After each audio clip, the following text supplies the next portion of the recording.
house is burning, but we're still sitting in the glow. Phones charged, lights on, pretending we don't know. But the forest is silent, the river's running low, and the flame on our plates is the strongest fire we throw.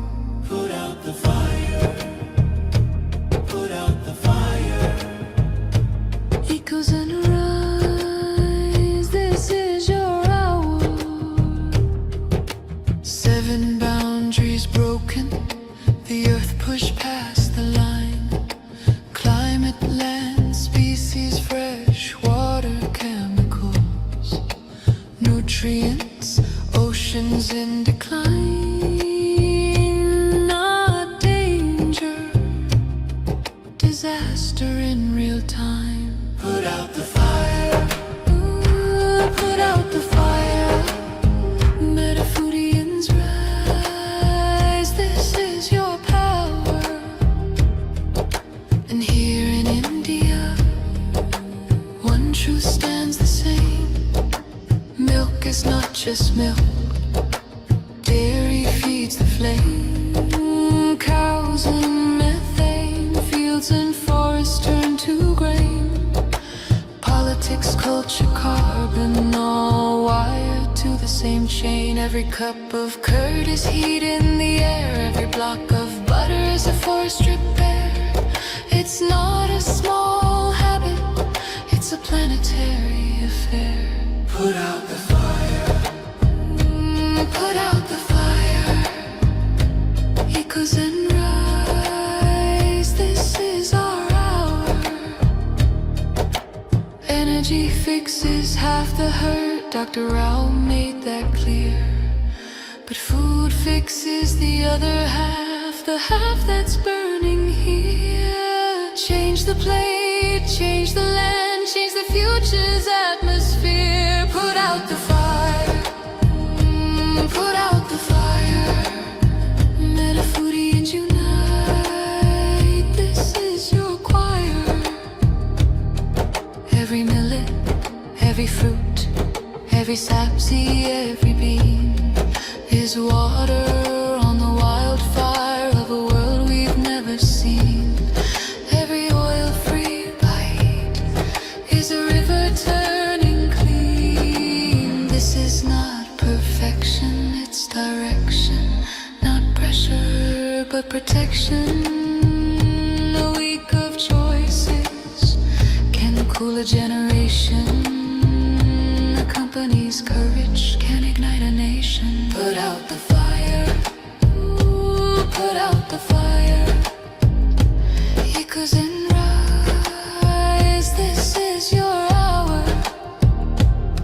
Metafudians unite, Metafudians ignite, sharing love in the metazone, lighting the path to a cooler home. Put out the fire, put out the fire. Together we rise, together we inspire.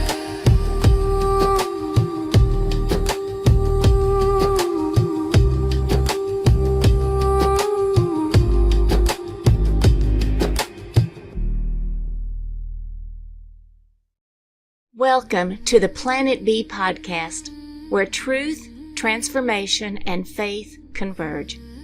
Join us as we flip the script on ecological despair, guided by Dr. Sailesh Rao's vision for a compassionate, rewilded vegan world. Let's begin the journey to the greatest transformation in human history. Welcome to the final episode of Season 1 of the Planet B podcast. Today, we will discuss the epilogue, the hero's marathon journey. Let's go right into that quote by Joseph Campbell. Yeah, Joseph Campbell said, the hero journey is inside of you.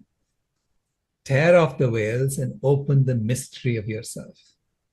There is a hero sitting inside each one of us, because we are descended from those ancestors who got up out of Africa and went to every part of the world, or Well, some who stayed behind in Africa, right? But you imagine, why did they do that? What was going on? Right. Right? And so I started studying that, because as soon as I got convinced that humans belong on Earth exactly as we are, thanks to my granddaughter, I said, okay, I have to figure out an explanation for what were we doing.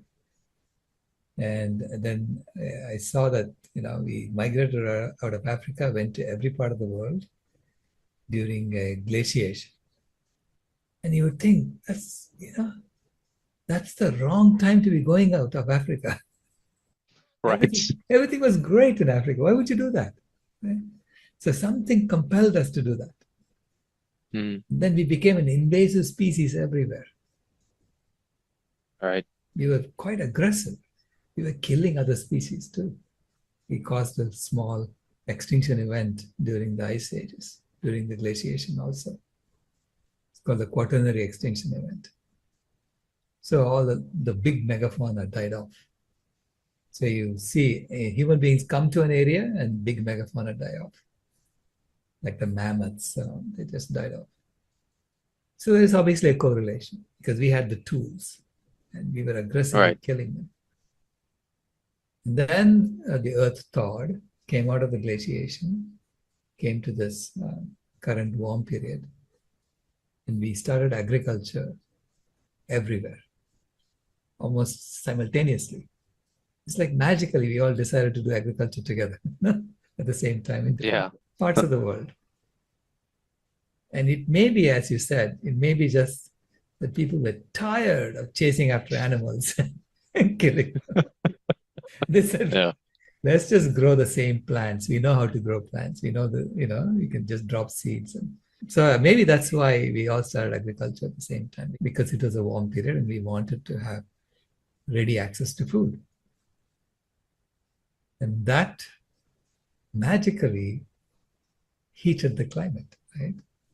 We didn't know this, but it heated the climate. It prevented the Earth from going back to another glaciation. And then we, as human beings, we started developing more and more powerful technologies. And finally, we have now overheated the planet. And in the process of overheating the planet, we developed the technologies that will tell us that you're overheating. Right? Yes. You can now have thermometers that measure this, that tell you exactly what's going on, that you're overheating and that you're causing problems to the life support systems of the planet. So we have been given these tools to measure so that we can now make sure that the life support systems stay within bounds. It's perfect. Right? To me, it's like it's the perfect hero's journey that started 50,000 years ago. So if you think about it, there's something that started 50,000 years ago that you need to now stabilize and continue forever. So you're carrying on the work of your ancestors that was started 50,000 years ago. Okay? So we have the fork in the road now. Either we finish their job, meaning stabilize the climate and maintain it forever, or we take a detour and go to McDonald's right? Because a clown is enticing us to come in and then get killed. Oh, dear. There's not much of a choice there. Right? I really think that we need to make that turn and stabilize the climate. And so this is why I say that, if we calculate 50,000 years and then maybe we have a couple of years left to do the turn, it's like, in terms of the marathon, it's like we have already finished 26.197 miles out of a 26.2 mile marathon. We only have 14 feet to the finish line. And would you, having run almost the entire marathon, with only 14 feet to the finish line, would you take a detour? No one would do that. No one would do that, right? So that's why it's absolutely inevitable that we are going to complete that. We're going to finish the job that our ancestors started. stabilize the life support systems, not just the climate, and maintain it forever. All right. We have the power to do that because we can coordinate among billions of us all together. Yeah. In this epilogue, you highlight humanity has gone through so much throughout this long history to get to having just 14 feet from the finish line. Like we are Right. so much. And maybe just highlight a little bit about that. All the suffering, think about all the suffering of slaves and, and I mean, all of that was for what? For fostering aggression and building stronger and stronger tools, right? Mm, Building stronger and stronger tools so that so the technological power is such that you can literally change the life support systems of the planet. right. Okay? To get there, a lot of people had been trampled upon. A lot of animals had been killed. Okay? A lot of suffering that people have gone through. For what? For us to get to this stage that we can do this. So you have to honor everyone who sacrificed for us. Because it is their dream too that you're fulfilling. Right. So I feel like, I feel this tremendous sense of responsibility that we have to make this happen. And on behalf of all my ancestors, all of our ancestors, ultimately, look, all of us came from the same 100 to 200 people 70,000 years ago. We know that our genes kind of converge if you go back 7,000 years to about 100 people. And if you look at the mitochondria of every human being, we have the same common mother roughly 200,000 years ago. Okay, so we are all family. And this project of restoring the life support systems of the planet, the family comes back together. That's the beauty of it. 8 billion strong family reunion. Literally, that's what it is. And if you think about the suffering of all the animals, we are now, transitioning to a phase where we will be serving the animals, not chopping their heads off and serving it to each other on platters. Literally serving them, bringing them back. And so for them, all that suffering for the last 10,000 years or even longer will be worth it. So to me, it's a realization of everyone's fantasy. Yeah. And then you highlight that. You highlight in the epilogue that the power to make the change, it's simply in our hands. Yeah, the power is in your hands. And then I have this reversible poem there, similar to the reversible poem on the cover of the book. And it's something that Ray Kowalczyk wrote. It says, veganism is essential to a safe living space for humanity. And we don't believe anyone who says that culture and traditions are more important than the environment. Because the reality is, our relationships with animals matter. So don't tell us that we have run out of solutions. And on Planet A, we have been reading this from the bottom up. When you read it from the bottom up, it says, we have run out of solutions. So don't tell us that our relationship with animals matter. Because the reality is that culture and traditions are more important than the environment. And we don't believe anyone who says that veganism is essential to a safe living space for humanity. Yeah. What that shows so straight at someone is how a message based on how it's written can be portrayed in two different ways. The same words you got, Right.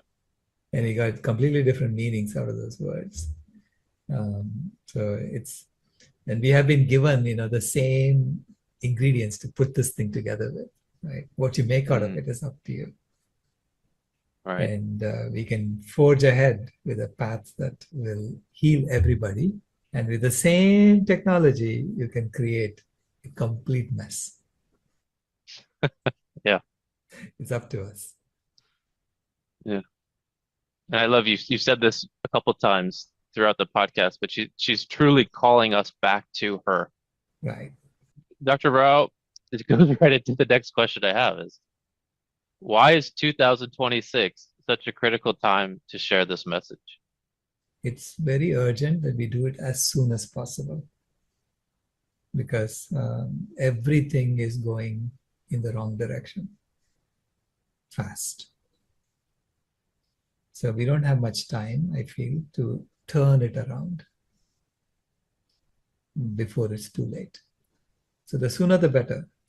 If he had done it in 2025, I would have been happier. But let's get to work. Let's create this world of Planet B. So please, if you don't mind, share what is next. What is next? What new thing are you working on? So I'm working on a book called A Guide to Planet B. It's a handbook for jumpstarting the greatest transformation in human history. So it's got sections on how individuals can join Planet B, communities can join Planet B, how institutions can join Planet B, how policymakers can implement Planet B, and then finally it has case studies and tools and so on. So it's got 7 different sections, and hopefully, it covers everything that we need to do. So it will be premiered at the Oxford Literary Festival, and we are going to be using that guide to go and work with the children, so school children in UK, and we'll see how well it does. That's wonderful. And what other projects are you working on? And you mentioned some education projects. You mentioned COP31 as well. Right, yeah. Basically, it all has to do with implementing Planet B, scaling it up as quickly as possible. Fortunately, there are people now who are very interested in trying it out. And so we hope to get some minimum viable experiments going very, very soon. So stay tuned. We are talking to a lot of people about that. And I'm hoping that even some large cities may get involved soon. Wonderful. Well, Dr. Rao, you've done it. We've now completed almost, we're ending the 31 episode of the podcast. So, Dr. Rao, what do you hope people get out of these episodes, the Planet B podcast? I trust and I have faith that they will get inspiration and that they will want to come along with us on Planet B. Because it's such a beautiful planet we have here. Such a beautiful planet we have here. We have to make the life support systems heal it, and we have to make life thrive on this planet. I wrote a poem based on the 10 things I hate about you. It's a very emotional poem, because to me, the 10 things I hate about you is Julia Stiles did a great job of acting. Maybe it was even real. She said it was real. She did cry when she was doing that. And maybe I'll read that.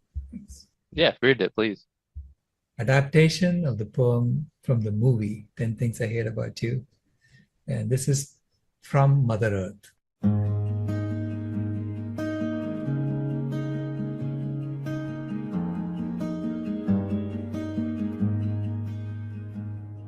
I hate the way you poison skies and drain my seas while whispering lies. I hate the way you cut my trees, ignoring birds and bees and breeze. I hate the way you hack away, chasing profit come what may. I hate your thirst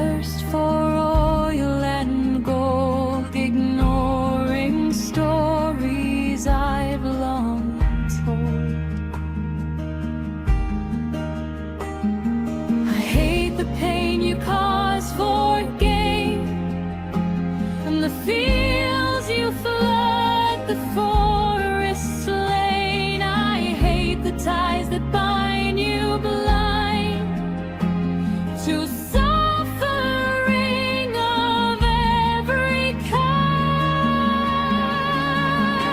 I hate your hunger never filled, the lands you rise, the lives you've killed. I hate the way you hide your heart, forget you're of me, not a part. I hate your silence when I cry. The warming world, the species die, but most of all, I hate that I don't hate you, not even close, not at all. Here's the truth that pulls me through. I love the spark that still burns in you.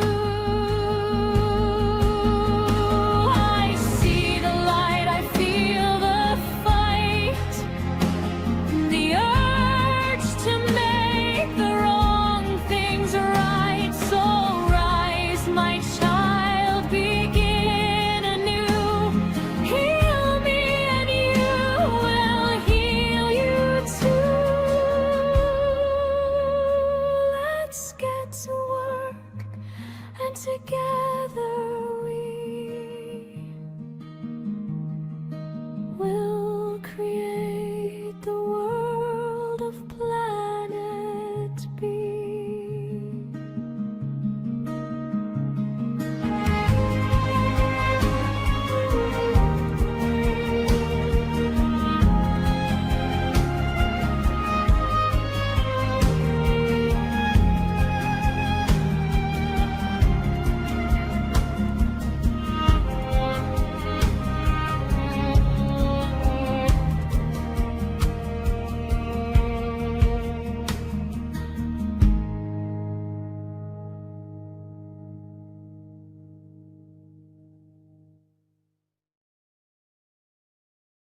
So beautiful.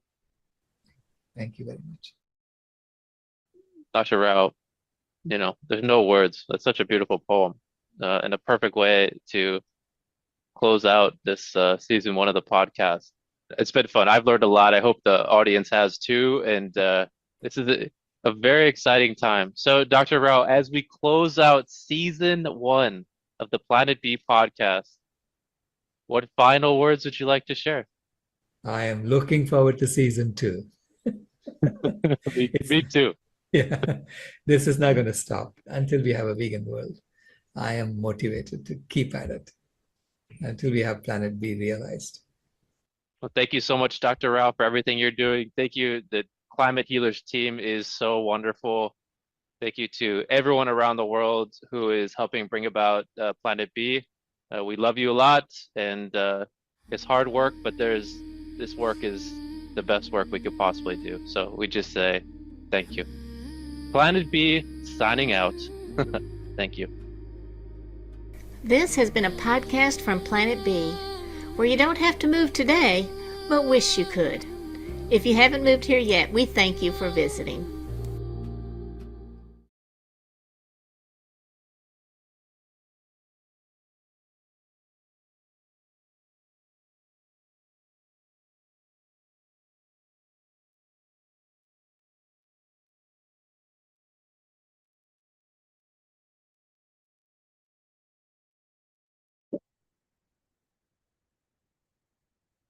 Lovely to see you all.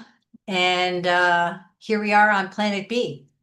Dr. Rao will be joining us shortly. His ETA was 11:15. It's now 11:21. So hopefully he'll be here with us in the next couple of minutes. But in the meantime, it was suggested that I say a few words about what we're doing today and tomorrow. So let me begin with saying that today we do have some project reports. We'll be hearing 3 project reports. The first project report will be on Delhi Breathe. The second project report will be on food healers.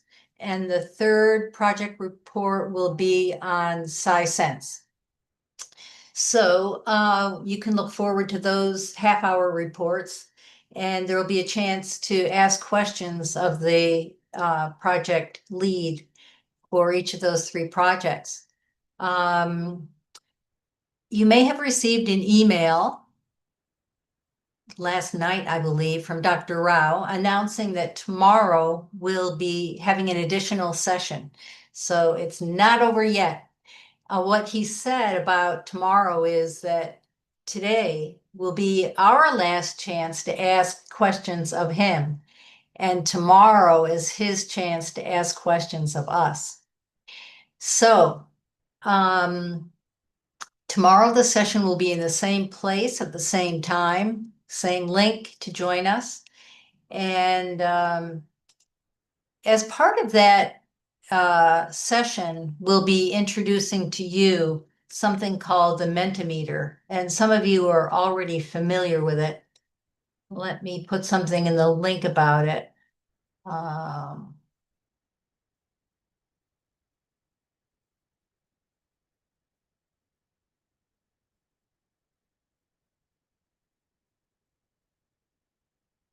Okay.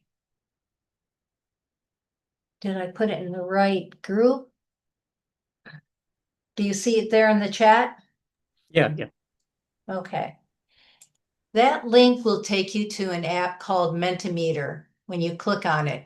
And it's specific to climate healers and to this podcast. So you'll find a series of questions there that will allow you to give feedback and also to share your thoughts and ideas.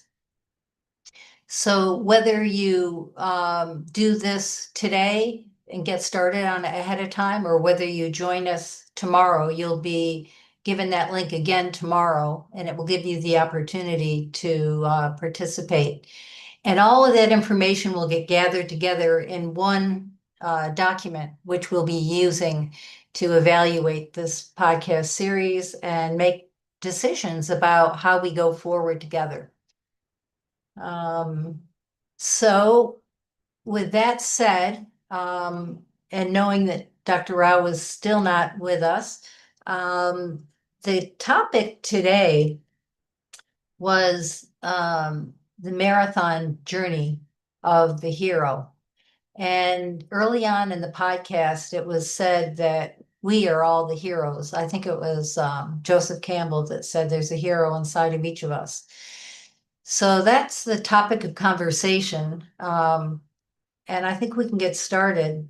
And then when Dr. Rao joins us, we'll be able to ask our questions directly to him. But if anyone would like to step up to the plate and have a conversation about the hero's journey, let's have a conversation about this. I see Ray has his hand up. Dr. Sailesh is also here, right on Oh, time. he is. Yeah. Ah, perfect. Okay. So let's spotlight him.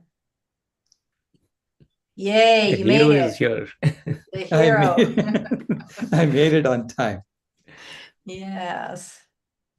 Okay, so everyone's had a little bit of an orientation. The podcast is over.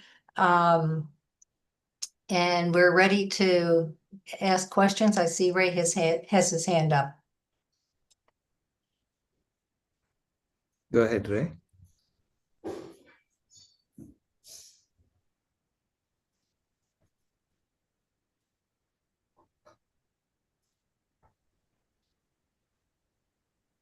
Thank you, Dr. Rao.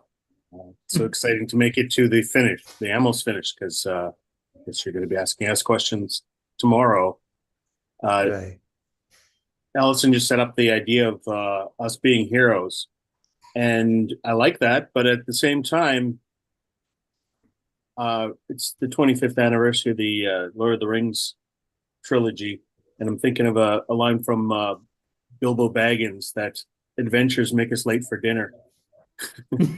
The framing of being a hero is good, but there's a lot of ways that people can get involved without an adventure, right? This doesn't have to be a big embarkment and making us late for dinner. There's lots of ways to be involved that aren't that intensive. So while I like the idea of everybody who wants to be a hero is a pathway, and climate healers will help you on your hero's journey, it makes me think that there's ways for everybody to be involved. This is a global movement. We need everybody involved. And I think we've set a doable baseline for everybody who may feel that they're intimidated by becoming an environmentalist, right? Everybody's got an inner environmentalist that prompts us to do things like recycle and maybe use less plastic wrapping, and give ourselves a little bit of a pat on the back. We feel a little bit heroic, but it is a kind of a process to work your way into a lifestyle. And this is a cultural shift. And as I said, it involves everybody. Mm-hmm. So a lot of people resist veganism because it feels like a club. It feels like a community at best and a cult at worst. A lot of people reject the idea of I need a new identity. They may identify strongly as a Christian or an environmentalist who pursues renewable energy, right? The classic environmentalism that's where there's a prescription of how you behave as a carbon warrior. And I just wanted to talk about that a little bit, about how there will be, I hate to use military examples, but there's the frontline soldiers that are landing on the beach, and then there's the people who are supporting from home. And they may have full-time jobs. They may feel that they don't have time to engage. They're not here right now in our conference, and they may absorb little bits here and there. And also, it's good for them to know what all the projects are. We've participated in the podcast, but the vegan convergence of the people has morphed into something that is now a series of projects that we want to support. And some of them will resonate strongly with people and say, this is the kind of hero's path that I want to take. So I'll open up a few things there. Pick up anything I've laid out. Yeah. No, it's a journey that we are all on, but a lot of people are kind of, it's like the emperor's new clothes. Everyone is pretending that planet A is going to last forever. Even though everyone knows it's not going to last forever. Everyone knows that there are so many, it's not just environmental issues. There are geopolitical issues. There are all kinds of issues happening now. So it's chaos. Everyone is seeing the chaos, right? And we're all involved in a system. Like, as soon as we get politically involved in something, there's a system that is probably adjacent. All of these are kind of interconnected, and we change our values on one topic, like war and peace, or democracy and freedom, and these are all related. And we've talked about the hierarchy of human issues and animal issues, and they definitely need to be addressed at the same time. There's no linear, let's solve human issues first and then we'll deal with the animals. It has to all be happening at the same time. And progress in animal rights, with any understanding of intersectionality, it actually absolutely has to be solved. Otherwise, we continue to treat other human groups as animals. improve the status of animals, and that is less acceptable Yeah. across the board. Yeah. See, there was a biodiversity report from the UK government. Okay, they commissioned it, and they hesitated to publish it because number 10 said it's too dire. Okay, the bad news was very bad. So anyway, they finally published it. Okay, just last week, and or I don't know if they published that last week, or the British Medical Journal published an opinion piece about it by Paul Behrens last week. Okay. And he's basically saying the UK has to go on a crash plant-based diet because UK is badly affected, by this.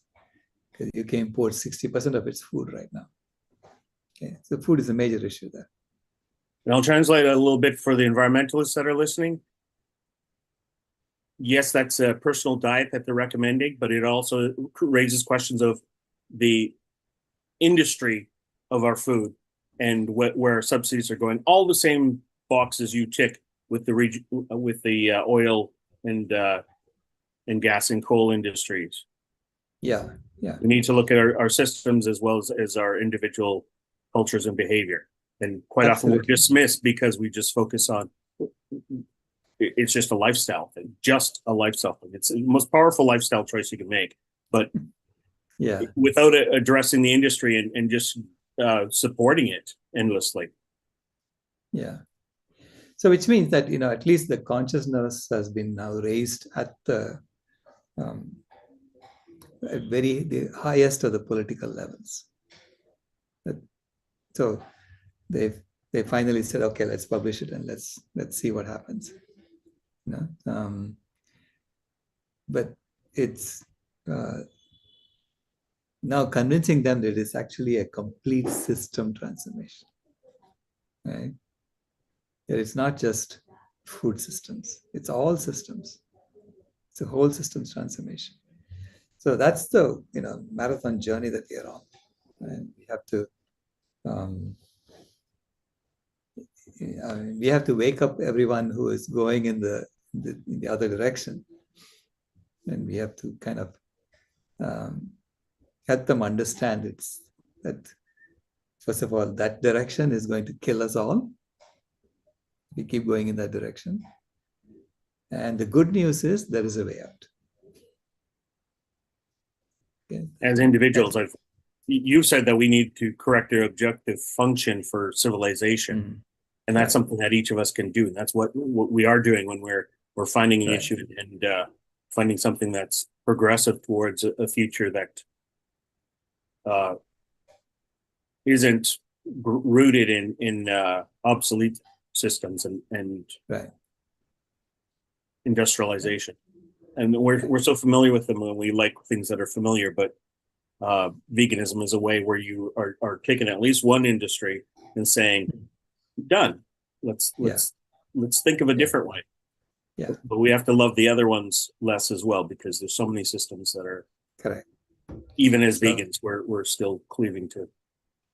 Correct. And if you go vegan and whole food plant-based, you're now saying pharmaceutical industry also I want to cut it out.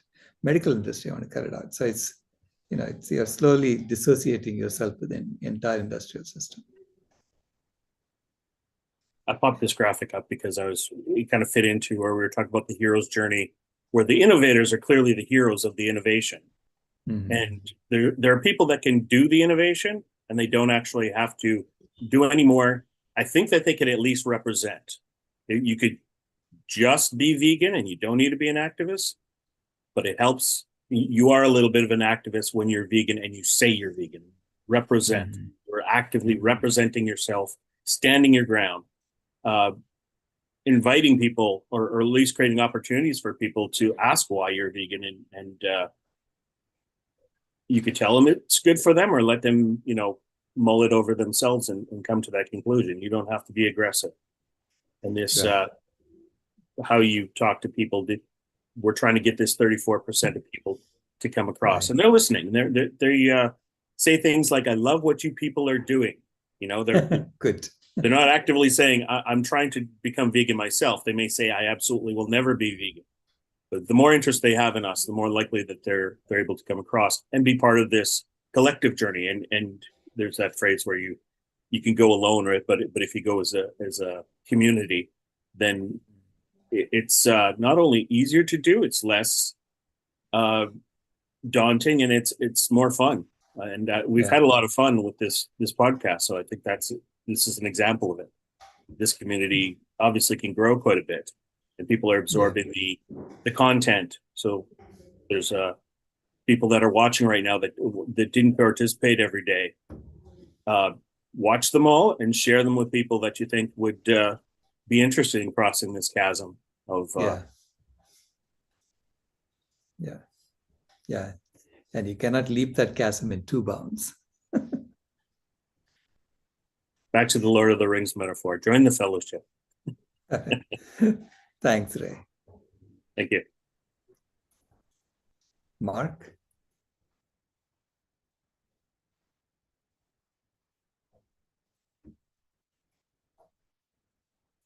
Okay, there we go. So I love the hero's journey a lot. I'm so happy I heard that coming in.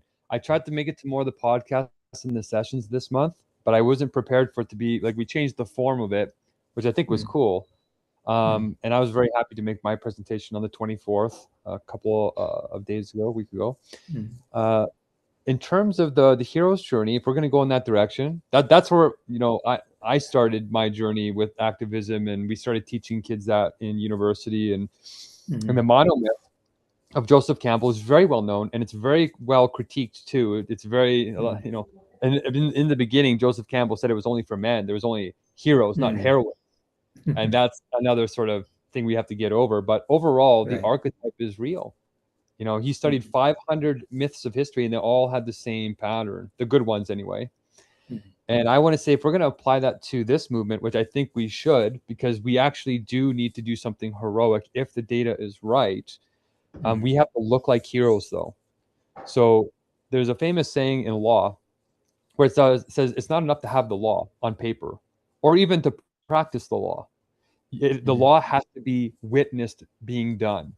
So there's like 3 levels that has to happen. Right. And that witnessing level is what my critiques, Sailesh, that we need to be seen as heroes. And right now, what I'm seeing is I see a lot of privileged, comfortable people talking about problems and staying comfortable in exactly the way that Ray was talking about.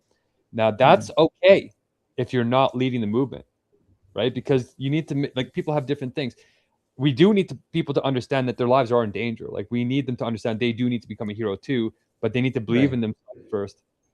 So we have like a scale up process. So here's my critique of us, though, is, and you know this already, we don't look like heroes.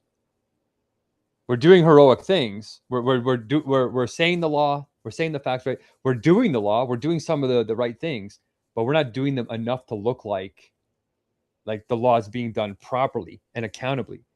And what I would say is, if the data is true, we're not making the sacrifices that show people that the house is on fire. We're in the house with them. And if you're in a house on fire, you're not going to say, well, let's do a month-long podcast and let's do that. You're going to be like, you're going to be out doing hunger strikes with me, like risking your life for your children and your nieces and your nephew. Do Gandhi level stuff. Do Abraham Lincoln, Martin Luther King, Jesus Christ, like Prophet Muhammad. Those guys were setting the example of what real heroship means. And it's because they were taking risks that people could not deny. Like, they would, if Prophet Muhammad came out of this cave, peace be upon him, he came out of the cave and he said, hey, I'm talking to this angel Gabriel, and we have to bring God to earth. Most people would be like, you're crazy, and shut you out. But he risked his life for 10 years straight. He didn't have any power for 10 years straight. And in the Bhagavad Gita, right, this is the whole the whole story is they're in war, and they have to am I thinking of the right one? They have to go through war, and they have to make this somehow meaningful by addressing the sacrifices in a different way. and they have to go through with it. That's the thing, is they're spiritual, but they have to go through with this horrible thing, this sacrifice, this risk. And every good hero's journey has that, because you have to get out of the first stage of the story arc, right? You have to get out of the Shire. Like Frodo didn't want to leave the Shire. They were comfortable little hobbits, right? They had tons of good friends, and they had to get out of their comfort zone for real and start going to Mordor. And they had to go through the road of trials where they got mad at each other. They almost abandoned each other. Sam almost, they fought spiders. Like, it's not like you sit back and the TV screen is there and you're here. When you're the hero, you're in the journey. You could die. You could lose all your money. You could get harmed. It has to be real, and people have to see it as real. So Buddha did that Prophet Muhammad did that for 10 years. Jesus actually did die. Like, he didn't make it out, but he gained eternal life. What are we doing that's showing that signal? Like, I'm on day 290 or 254 of a hunger strike to the potential death. And that's why we have a growing meeting. We just had like a 12-person meeting where people were actually doing things and not just sitting and passively being comfortable. They were actually taking risks with me in the meetings in a way that they could manage, and all these cool dynamics, so that they can get on their hero's journey in a safe way, but not so safe that we die by risking our lives and not taking serious action on the actual crisis, which is these planetary boundaries. So that's what I just want to say as a critique is there something that we can do as a group to look like the heroes we're trying to claim everybody else should be? And I'm saying I feel like I'm living that standard, not to be pompous, but it really is scary to be out here not eating for, I think I went almost 20 days before my last meal, right? And people came and did the blessings and stuff for free, all the stuff for free, because they knew that I wasn't sitting back comfortable. If they're like, oh, that guy's sitting back comfortable, they're not going to come and risk, not being paid to come and do this crazy training. They're coming because they're like, this guy, even if he's wrong, has a good heart. And you know what? I don't want to see that guy suffer, even if he has a mental illness or there's something wrong with him. I just don't want to see a person with a good heart suffer. Yeah. And that is what gets people going in the beginning when they don't understand what the hero sees. So I just want to encourage us. What are we going to do to hear the call? I'm giving you a call right now, personally, Sailesh. If you're going to lead us, you have to rise up to that step. So don't deny the call. And then you have to get out of the Shire. And what are you going to do to lead us out of the Shire, but not kill us right away? What's the road of trials? Those are our strength. So thank you. Thank you, Mark. I hear you, and I'm taking it under advisement, definitely. Okay. Toby.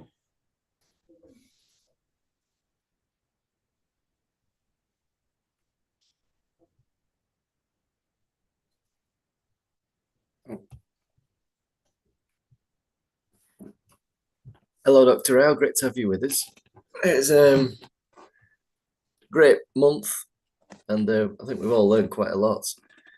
I was thinking about last night, going back to the Ice Age, the Great Ice Age that we're in, and thinking about when we're looking at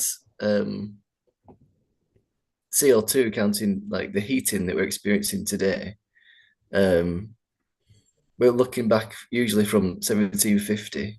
But what is the is it we say like 2.5 or 1.5, sorry, today of heating we've created something like that. But then what about the natural trend of the glaciation? Like why do we go from there? Like what if we weren't here, we didn't create any effect? Surely we'd want to go off that baseline first to know what kind of effect we've actually created. So you mean if we hadn't done this, we'd be in glaciation? Yeah. But from that, if you got a natural trend today, and then this like human trend, there's obviously a huge gap. So what is the increase in temperature we've created from that? That's much more than 1.5, of course. Yeah. It's probably more like 3.5, something like that. Oh, right. Okay. Yeah. But I mean, we didn't see the first two because we just kept the temperature constant for 10,000 years instead of it slowly drifting down. And then and now we have raised it by 1.5. Yeah. Yeah. But it's quite a lot, isn't it? Overall, yeah. overall. So I'm saying, we have accomplished, our ancestors accomplished what nature kind of manipulated us into doing. Right? Yeah, And now we have to become conscious as the thermostat species. Right. It'd be great to get an actual number of what that actually is. Like, because if I look up to see about us we're supposed to be in a glaciation, people deny it. There's no science. Like AI won't talk about it or anything like that. It's difficult to find any information about it. Look up Will Ruddiman. I know Will Ruddiman. Yeah. I used to read his book actually. Okay. Yeah. Yeah. But like today, there's nothing about it, is there? No one's really doing any work on it. Bill retired, but he's I think he's still active. He's an emeritus professor. Yeah. Oh, right. Oh, good. Yeah. Oh, interesting. And also you talked about the in the UK, there was a paper that came out. Mm-hmm. Do you know where I can find that? Oh, sure. It's Paul Behrens. Paul Behrens. Okay. So there you go. British Medical Journal. I was looking at it. So I have the link right here. In the group chat.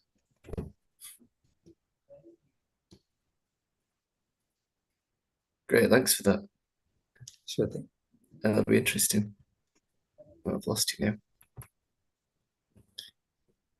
I mean, we're writing papers, and this paper at least it highlights the plant-based diet solution. So that's another person who is supporting us in that sense. That's great, because scientists, and they mention it and kind of go halfway, don't they? And it's really like they're not serious enough, even though they sound like they are when they're talking, but when their actual information isn't, it's half serious. So, Right. Yeah, but it's just going out and being that all different aspects we can to make this movement bigger, and like Mark was saying, like to want to get out there and get past your comfort zone and do something that makes people think, wow, you're maybe got something quite interesting to say here, so it's a bit tricky being in Spain because I'm not that good at Spanish, but I'm trying my best to get out there and talk about these things. So you got to get past that comfort zone, and we've got a big job to do. Yeah, we have a big job to do. I understand that. Yeah. Thank you. Sure. Dakota? Good morning, good evening. Thank you. Mine, just a simple question related to something yesterday I think you said about, and I'm thinking about, getting away from chemicals as much as possible and trying to, do even more that way. But you were mentioning that you make your own toothpaste now. And I've gotten, away from fluoride years ago, but, still so I wondered what your powder was, if you could share. I actually bought powder from someone. I got powder from someone in Salem, and I looked at his ingredients and I just copied it and I ground it up. So I'll send you the list. Okay. Of his ingredients. Yeah. All right. Thanks. Yeah. So, but you have to grind it to a fine powder. So I use a coffee grinder to do that. And I'm actually finding that it works better than any of the other toothpaste I used to use. Well, your teeth are just glowing white. Imagine it's really? amazing. Okay. No, and I used to try like baking soda, but then I heard that there was something like kind of caustic about that. I don't know, or that it took away enamel. Anyway, I was like, well, whatever you're doing is probably better, and I wanted to try it. Sure. Thanks.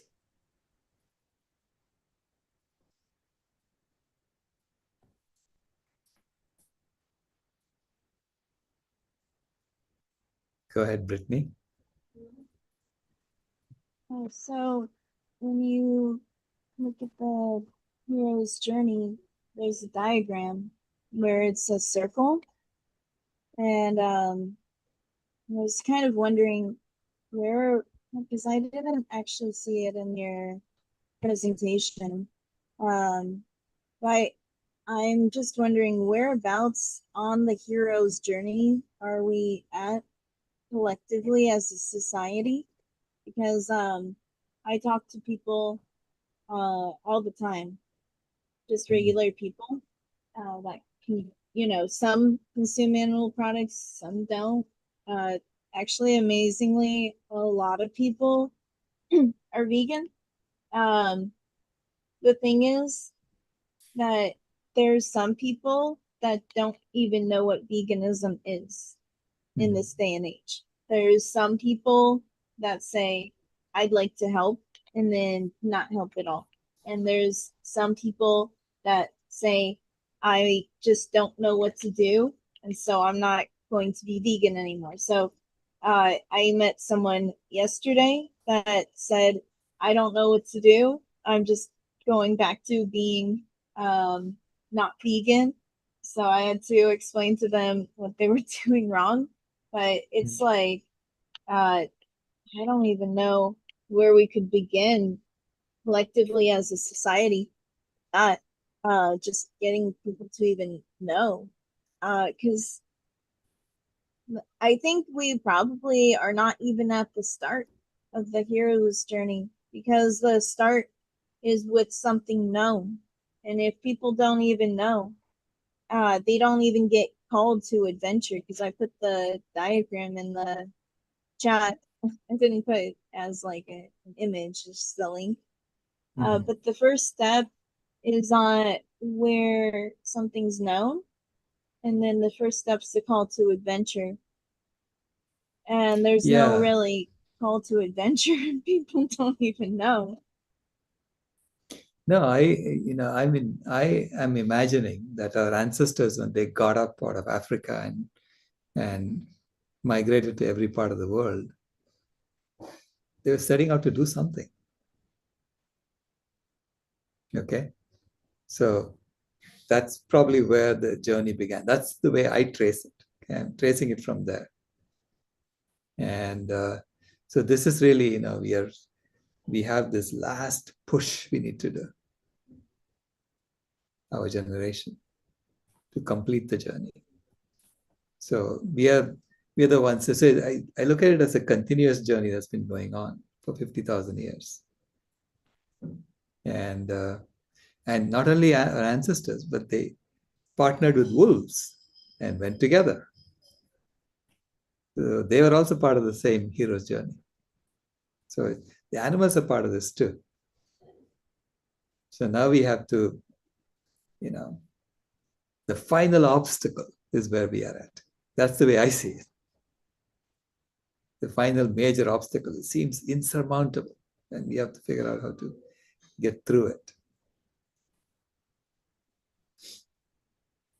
Yeah, it's really hard when you're one person against over 8 billion people. When I was 20, the world's population increased by 1/3. That was 2.5 billion people. And, I was born at a time where all the world wars were ended. It was a start of internationalization, globalization, and world peace. So I expected people to see world peace as a way to finish up working on all of the problems of everyday life that we were taken away from solving because we were busy focused on stabilizing the world. So it's pretty amazing that people took the thought world peace and turned it into world destruction. So it's like this, even if there's more vegans than ever, the amount of destruction is more than ever as well. I was talking to the AI.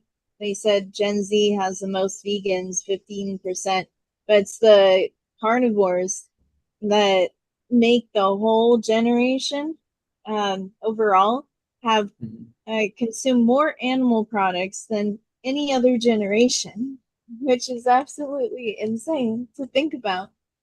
So it's just, how do you it's one thing to be an individual, one person, but when you're going against just like the Gen Z vegans, when you're going against the other people that more than compensate for you, where you need 3 to 4 of yourself to make up for one of them. Like it takes a bit, but AI said you need 3 to 4 vegans to make up for the one person that turns carnivore, or the amount of animals they eat compared to the average of like a previous generation. So it's a matter of how we get the world as a whole on the hero's journey, not like ourselves. It's one thing ourselves, but it's more of the whole, because it's the whole planet. So it's like, do you plan after you have the guide in place, maybe informational kiosks in major cities or something like that? Like, what do you have a plan going forth for? I get, we talked about like the titles where one might be for like an individual, and then I wrote in my list the ones for like the whole. Yeah, like how to go entirely, but yeah, it's like that's where we would be at, starting that plan.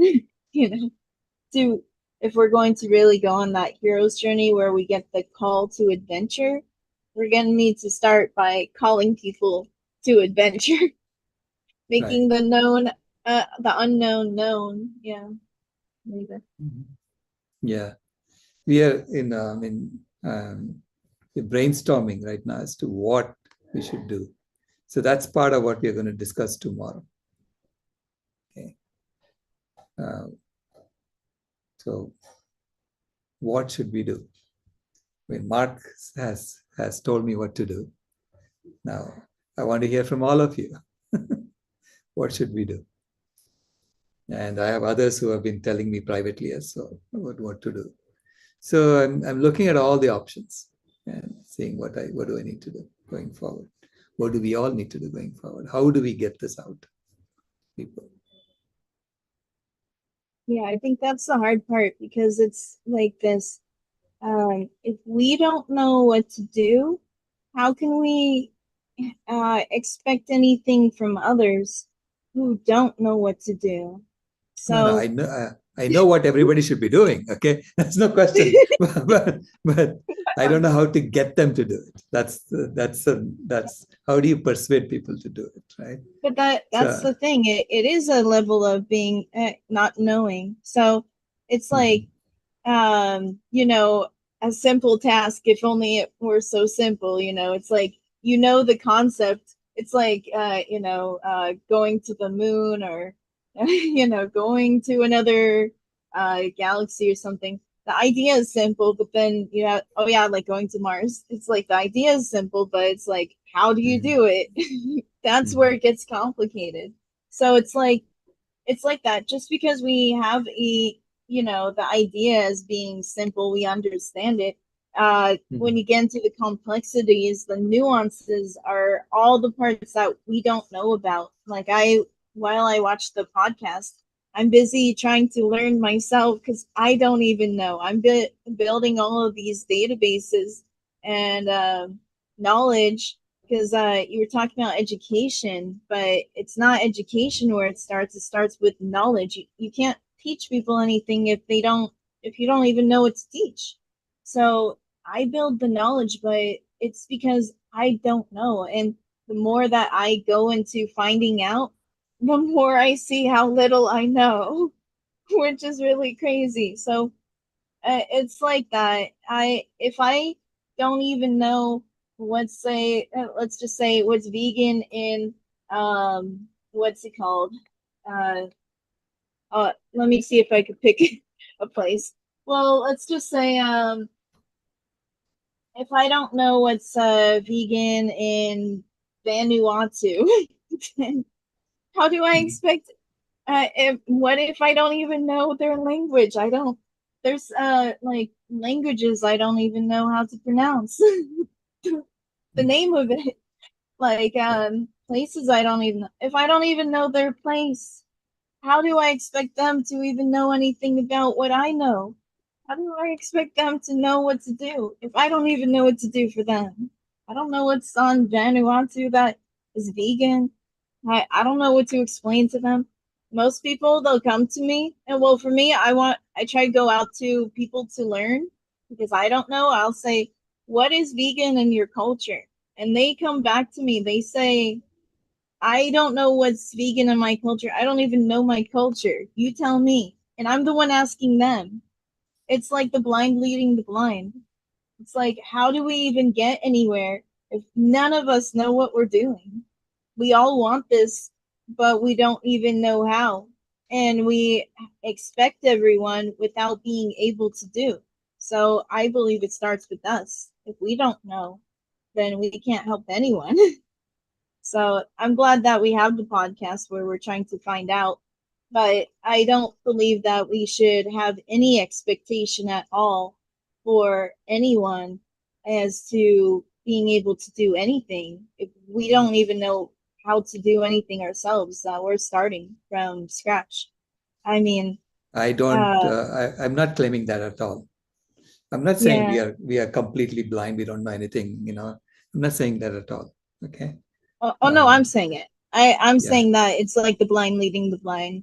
No, Right. you're the one that's saying we got to go vegan, but it's like this is what we need to do. It's going to cause a planetary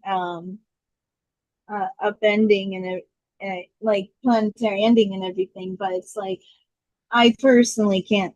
Not you. I'm saying me. I can't go with the expectation that someone is going to have to participate when I don't even know how they can. If I have an expectation for them without being able to make it possible for them, then how can I expect anything from them if I can't even expect anything from me? If I don't know.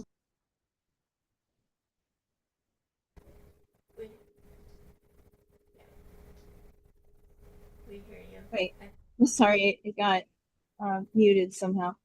I'm not sure if you missed everything. No, just It the was just last about, part. But yeah. I hear you. But again, I want you to understand that this is a lot of the cultures were originally plant-based, okay, fundamentally plant-based, and they got colonized and acculturated into doing these things. So it's about returning back to our base. That's what I tell people in India. You got colonized, okay, but your food is what? Roti sabji, dal chawal, idli sambar. This is all fundamentally healthy and vegan. And someone came along and told you, no, it's not healthy. You're not getting any protein. You need to eat this.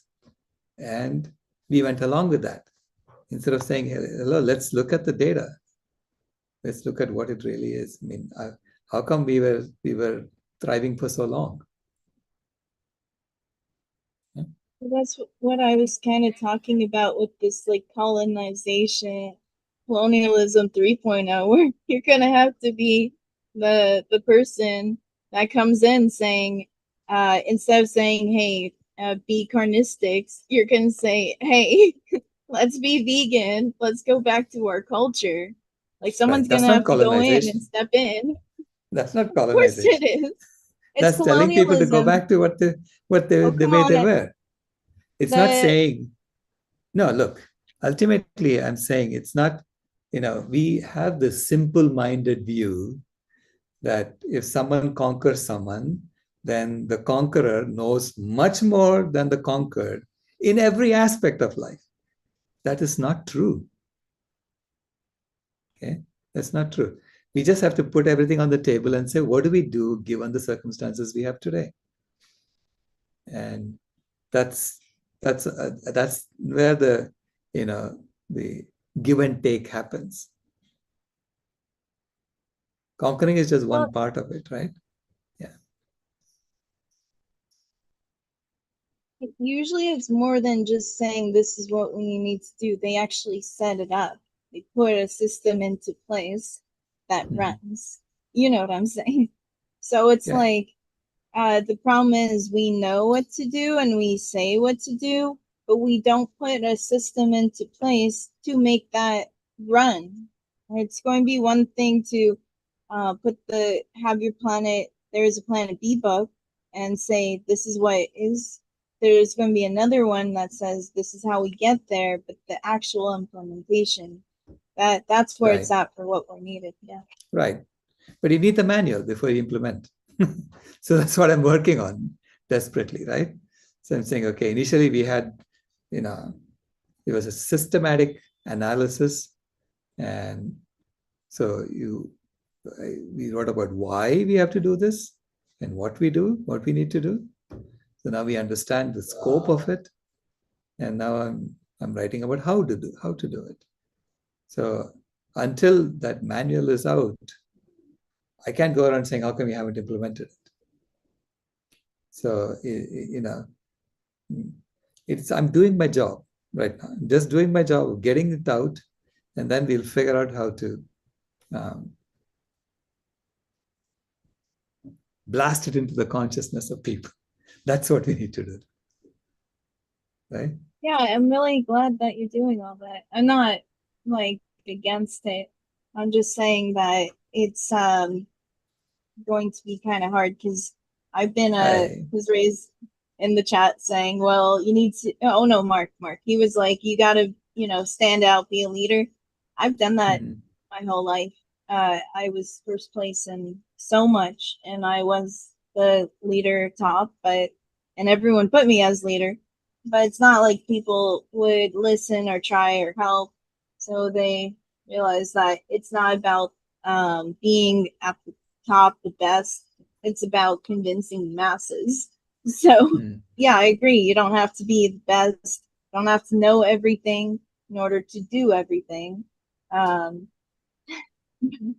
I'm saying in terms of expecting something from someone where I tell them that it's important that they go vegan and that they should and put all the work on them as to figuring that out how.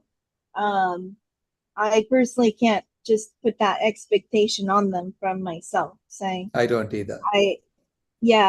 So I'm glad that we're doing this on our own. I'm saying we have a very long way to go in terms of learning everything and like how to do that in time as one person, being able to accumulate the knowledge of Ethelian. Yeah. It's like we need to do it. It's important that we do, but it's like how to get people to even think about it. Yeah. Anyway. Here you guys, hand up. So it's time for project reports. Do you want Ray to finish first and then do the project reports? If he can keep it, if it's a short question, then I think we could do that because we have 3 people lined up. So, all right. It was a quick comment because it was just something that occurred to me because we were talking about the hero's journey and trying to get people to join the adventure. I have ranted in this space about the climate heroes failing in their adventure because they are following the wrong path. And maybe there's a role in that. You say that all these roles that we take are serving a purpose. And because they also evoke the Lord of the Rings. There's a first part of the journey that came from Hobbiton to Rivendell, and then other people got involved. Then there was a Fellowship of 9 opposing the 9, clearly evil, but there were elements of evil even within the fellowship itself. I'm referring specifically to Boromir. I'm not going to get into it, but there's a little character arc that illustrates people who had the wrong ideas, but eventually in the end got the light and performed a function that was actually critical for the fellowship itself was broken, but it needed to be broken at that point. So that's a little something for Lord of the Rings people, but I think that we need to hold the heroes' feet to the fire. It is now time to stop the silly politics that is keeping animal agriculture solutions out of the protected space of industrialists. They're industrialists that are controlling the environmental movement, and that nonsense has to stop. That's all Planet A. That's absolutely through and through Planet A, and all the heroes of the environmental movement are villains until they see the light. There, it's my little speech. Thanks, Ray. Sorry, Alison, go ahead. Okay, I'd like to get started with our project reports. Our first project report is the Delhi Breathe project. And so I'd like to bring Ken up.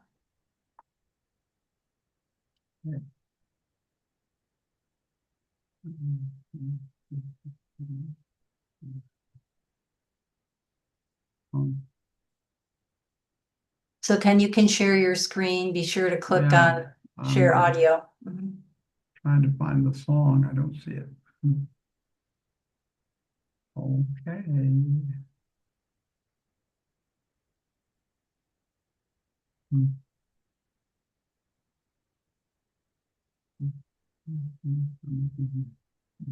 Yeah. Okay.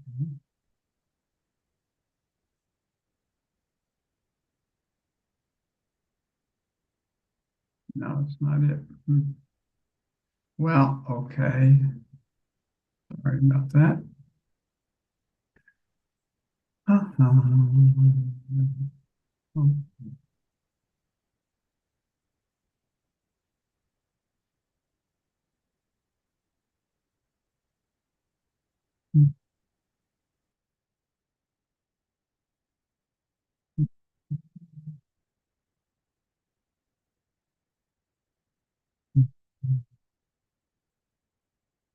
Okay, I gotta see if it's it.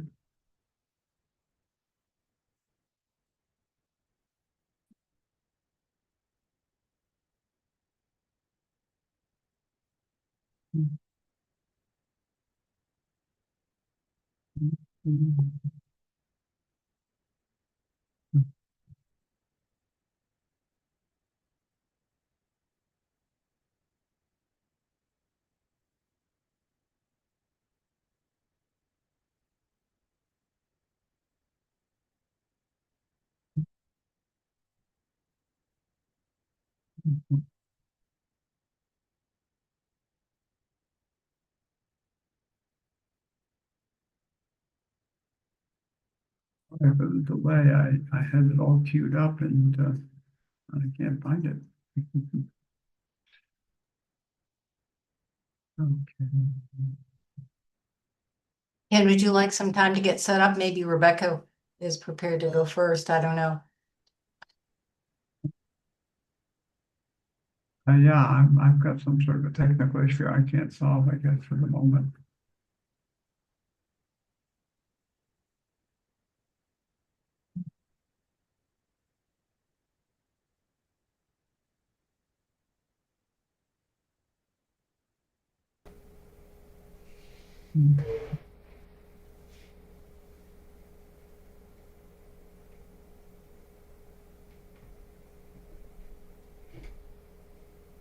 Rebecca, would you like to proceed and while Ken gets his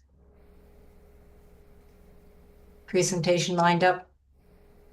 Yes, I would be glad to. The only thing is, I'm with Ken. I've got technical things too. Okay. So, but I'll be glad to. Mine can be short. Okay, let me spotlight you. Okay, that's right. I'm going to be talking from one computer and showing the other because my camera doesn't work. Oh, I can't. Yeah, that's the one I'm not going to be talking on. I'm going to be talking on the other one. So. Okay, you want to be spotlighted on the other one? No, let's see. You got me spotlighted just right, but my voice is coming from the other one. Oh, well, we hear you fine. Okay, that's good. Mm-hmm. Okay, so hello everyone. I'm Rebecca Allen, and I'm going to give you an update on what's been going on since our November meeting.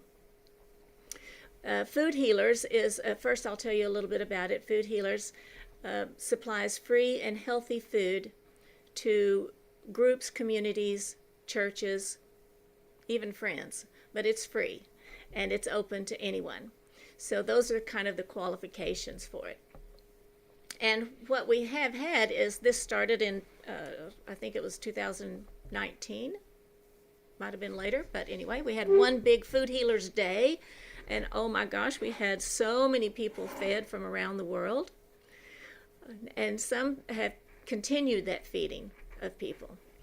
Sarah Siegel is one of the people that has continued feeding people in California, and I with my team here have been continuing here, and so have the other groups, but we haven't, for instance, in Peru and in Ethiopia and in India, people have still continued to feed, but we don't have one source of reporting what's been going, how many people have been fed and is it expanding, and that was our goal, was to try to expand this project.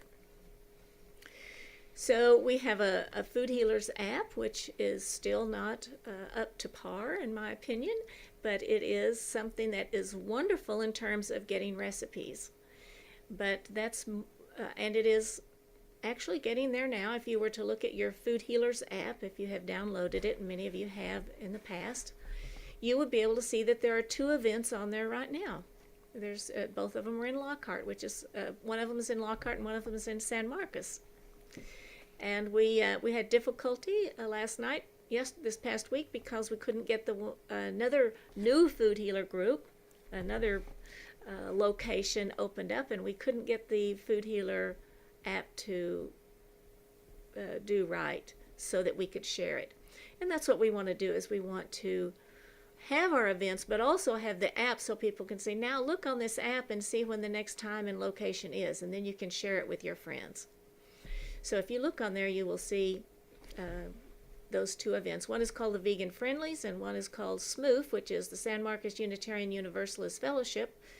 And so we are doing that as part of a church group, and that has been doing just great. We regularly have people to serve, and so that part is good. But how to expand?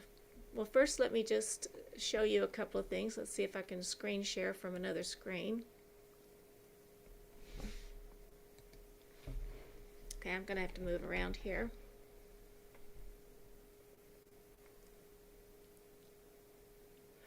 Okay, so these are the only groups that I have listed right now.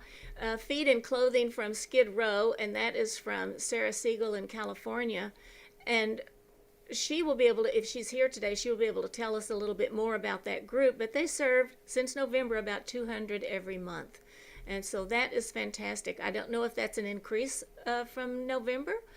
In Food Healers, we have served about 100 people. It's usually about 30 to 40 people each month. And Vegan Friendlies, that's up and down. And sometimes we have served not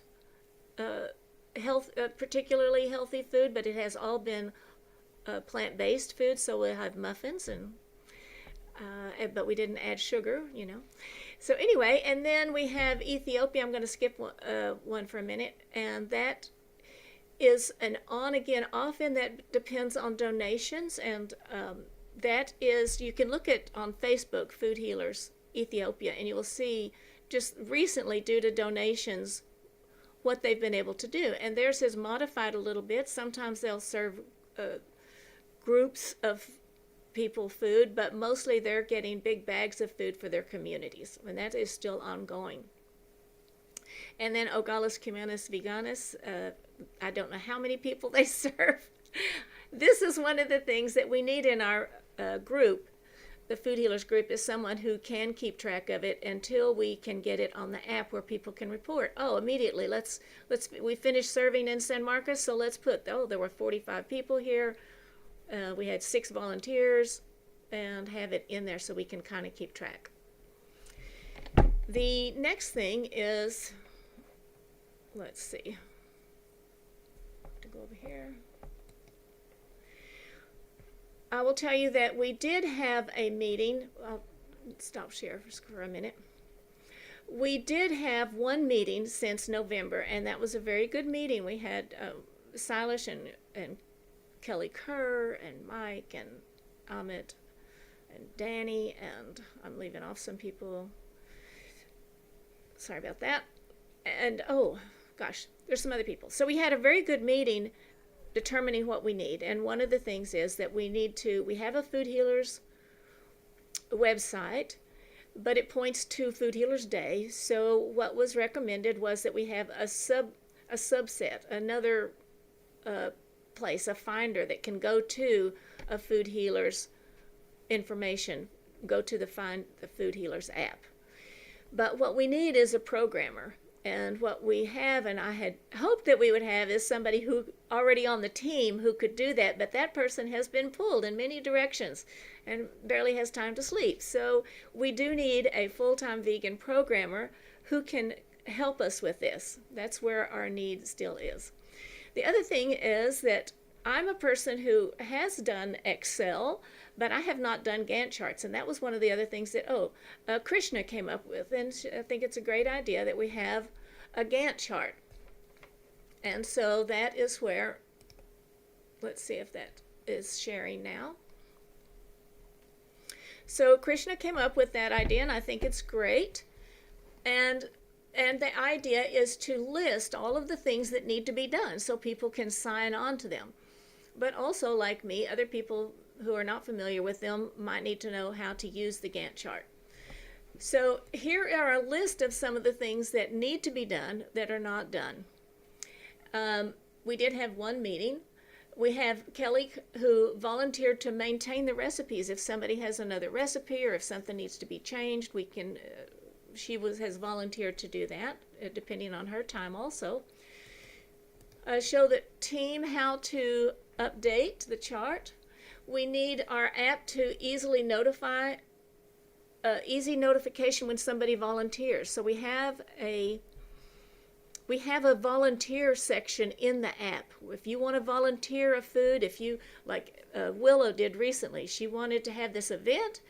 She signed in, she put the name and date and number of volunteers needed and everything, but we had a timing issue. The timing on the app is from India, and it was very confusing about how to get the timing in there. It wasn't simply done. So when somebody does volunteer, it would be nice to have a dot or something to come up on the screen so that we can say, oh, somebody's volunteered, quickly, let's go help them. We also need to have some place where if there is an error, someone's having trouble, like I have trouble doing something, then who do we contact? So there's the software developer who's needed. Amit has at one point said he would do graphics for us. That is fantastic. We need a flow and dashboard. Let's see, did I miss something? Yeah. We need a volunteer coordinator, somebody who can keep track of the volunteers. It was suggested that at the meeting that we develop a code of conduct so that we know we're not, no, you cannot serve milk. I'm sorry, that's not vegan. That sort of thing in a friendly way. Or maybe, like it's happened in the groups that we've had, somebody brought something and we just said, oh, okay, well, thank you, but from now on, we'll do it this way. So, pointer from Godharmic to the Food Healers app, Food Healers website. Without having to log in and install, create a subdomain. These are some of the things that need to be done. And then it was also suggested that it would be lovely if we could have this app available for children, or at least a version of it, or at least we could have the adult version simple enough that the children can use it and find recipes. And there may even be some additions. Of course, there could be some additions that could be added to that.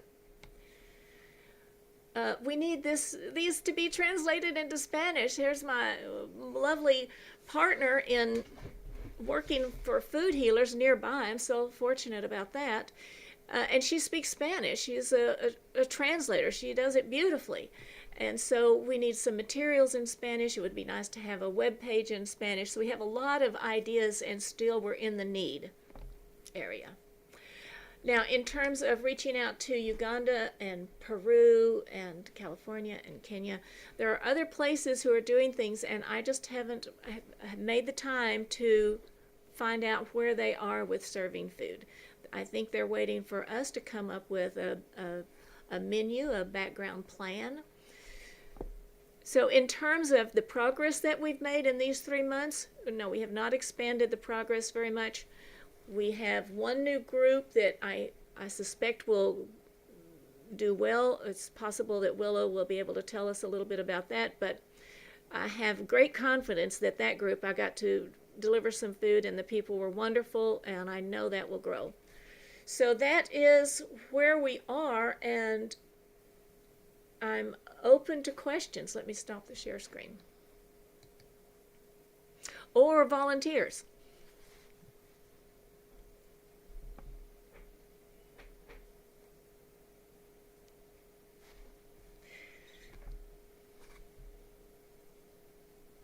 Thank you, Brittany. Rebecca, did you want Willow to share something?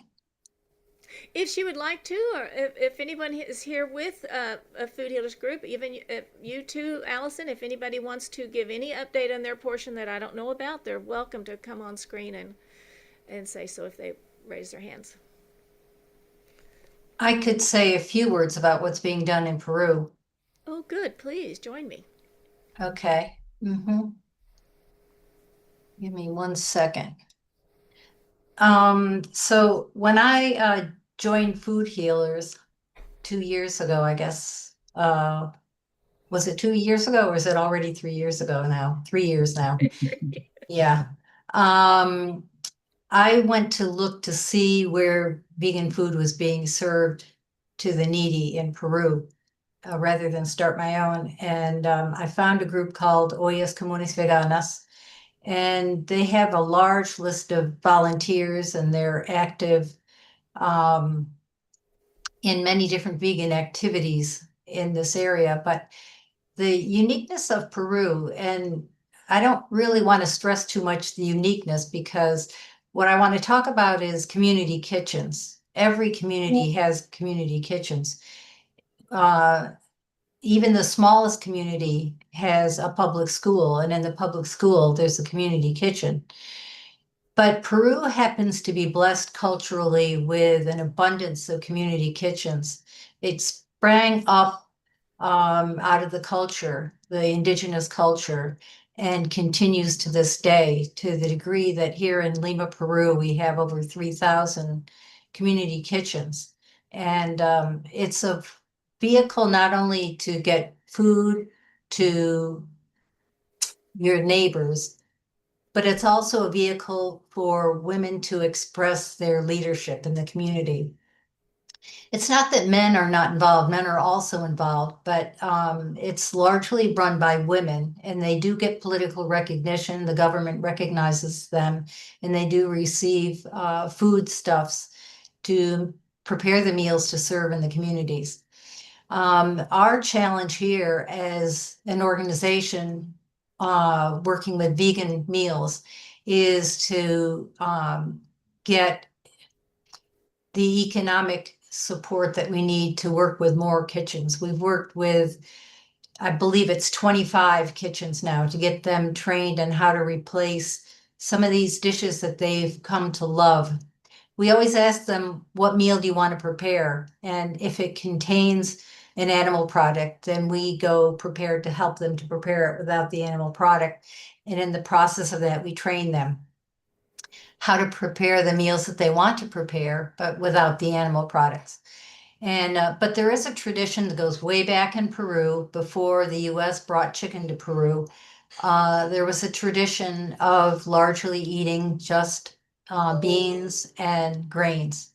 So people do know how to cook without meat.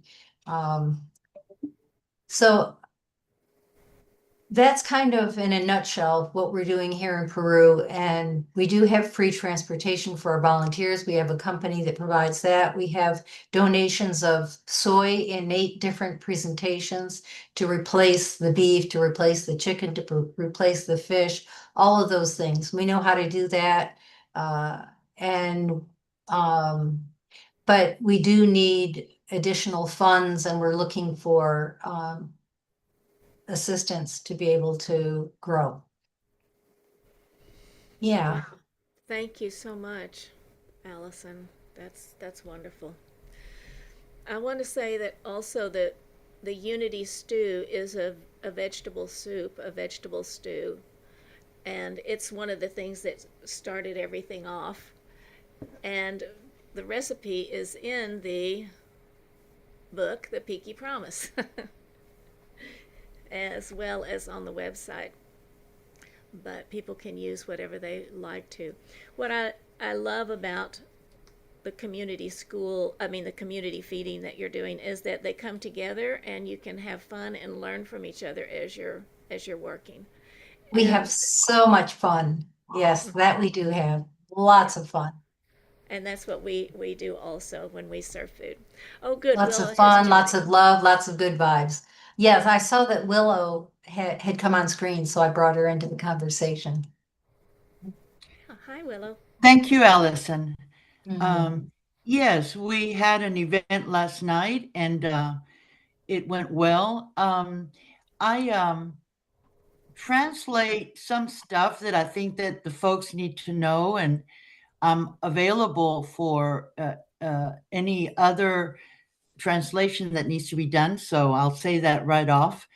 And in other words, I can interpret, I can translate whatever food healers might be producing. So it's just a matter of letting me know, and I'll get to work on that.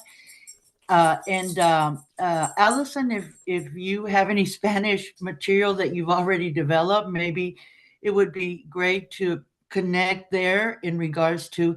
But yes, yeah, I am reaching out a Spanish-speaking church, and both pastors are very excited about expanding their nutritional education. So we're working on that. We're also working on a new distribution of fresh produce. We might even be able to take this fresh food to 2 or 3 locations. We're working on that as well. Um, the issue is more that there aren't many volunteers with this project. And so one thing that did happen is that I was managed, I found that one of the church people said, I'll cook. So that was exciting. This one person was willing to cook so that we could provide for food for last night. And but it's a slow process, but I'm very excited. I think this is an important issue, and I sat with them and did some little conversations. There's a lot of resistance, so it's a matter of just keep showing up. But I'm excited with BJ as well, that we're working on providing food. We're providing on expanding locations so that more community members can come and see what this is all about. We've it's a lot of work, and it seems like at times it just slows down so much because we have to rely on so many people that are still not on the boat with us. So, but I feel this is where we can make a difference in what we want to do, which is go vegan, get the community going. So I just thought I'd add this up to what the report is about. The apps, BJ, 2 people came up and they wanted the app right away, and they were having issues. So it's a lot of work, but we're doing it. We're slowly and moving in the right direction. Thank you so much, Willow. I just came on to say I do have resources for the Spanish, and I'd love to have a conversation with you to see what you need and to see how I can help with that. Fantastic. And I see Toby has a question or comment. So come on up, Toby. Yeah, I'll bring Toby Thank up. you. Yeah, we can all stay up here if you like. Hi, Toby. Yeah, it's great to know how long you've been doing it for, and made quite a good impact. I'm wondering, do you go to places that are already in situ, like or kitchens already open for they already serve food, and do you bring like the food, like the idea to them to teach them how to? Is that right? Let me just give a little bit more background. I had a PowerPoint. It's maybe I could even show it to you in a minute. But Food Healers started with Dr. Rao just taking a table, cooking some food in his home. It's the recipe of his granddaughter, and set up a table and bought some bowls, and he served food with no tent outside a place that was already feeding people. So you can go where you are allowed to go and serve it. We've served in our church and in this other location, which is in a little store that's on the square, so it gets some activity, but they're not vegan. Although, good news, just this week they decided to start making vegan cupcakes themselves. And so I'm really happy about that because we served vegan cupcakes and they liked them. But we went to a gay pride festival and we set up a tent there and we said Food Healers, but because we couldn't cook and serve food there, we served bananas. Okay. So at another place, it was a health fair. It was also to try to help the homeless people around there, but a health fair, but we also focused on them.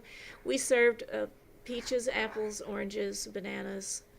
So we go where we can serve free food and healthy food, and sometimes it's cooked and sometimes it's not. So where do you get funding for this? Is it from your own pockets or is it government funding or? It's our own pockets. We get All right. volunteers, and so we say, "Will you bring the peaches? I'll bring the bananas. Somebody will bring the apples." And when we had chickpea salad sandwiches, somebody brought the tomatoes, somebody brought the lettuce. Right. And sometimes it's just one person. Sometimes I'm only one. But no, generally somebody's there to help. We've got a good little team here. And do you have connections to community gardens and small farmers and things? That was one of the things that had started. I was doing immune boosters, and we had a farmer who would donate. Right now, he's using his food for compost, his excess food for compost, and he's on the square. So no, we're not right now in my situation.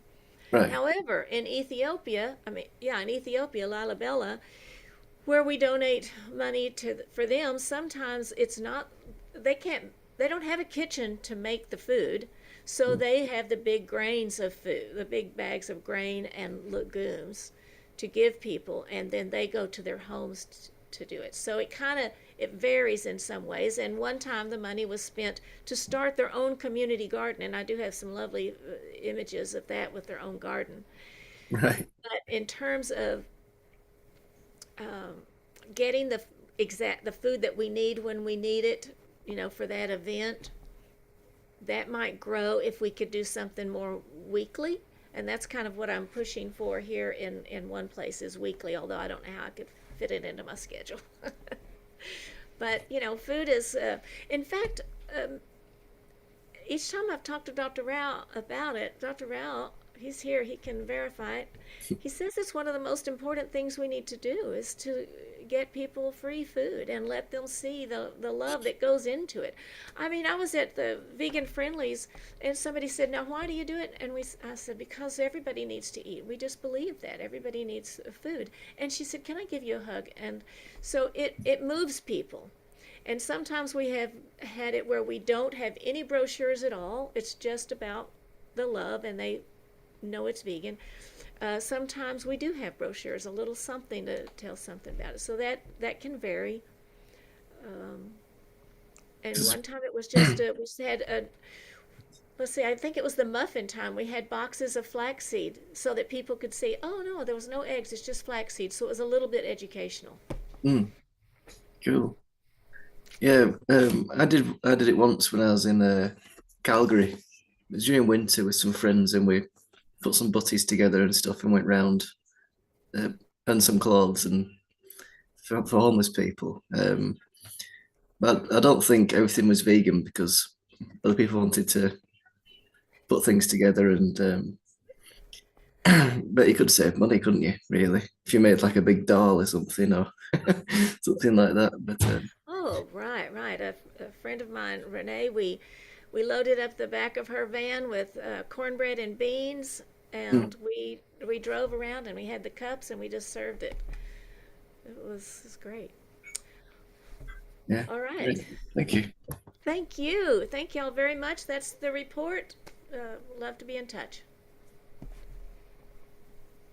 Thank you, Rebecca. I so appreciate all of the efforts that you're making to make this work in your area. So thank you. And Willow too. Thank you so and much. Willow too. Okay. Oh my gosh. Yes. all the team. Thank you. Okay, I'm going to bring Ken up. How are you doing, Ken? I'm fine. Okay. My. All right, So let's hear. we'd love to hear about the Delhi Breathe project. Yes, I would love to show it to you too. And I'm still not very confident about working with Zoom. So I'm looking for it now. I guess I'll just have to go ahead and do the report. I can't find where I can bring this on up one more time. Yeah, maybe here. Let's see if this will do it. Gonna do it. You're sharing. There it is. Okay, that'll work. Yeah. Danny Kent wrote a song for us, and we're just so pleased with it. Now, Ken, you should be able to stop sharing and find the song and share it. You hear it now? No, Oh, you're gonna have to stop sharing. okay. Okay, now do share again.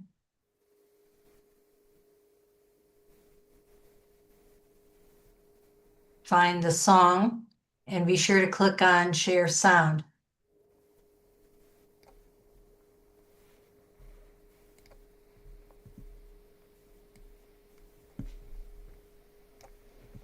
No. Okay. It's playing in my ears.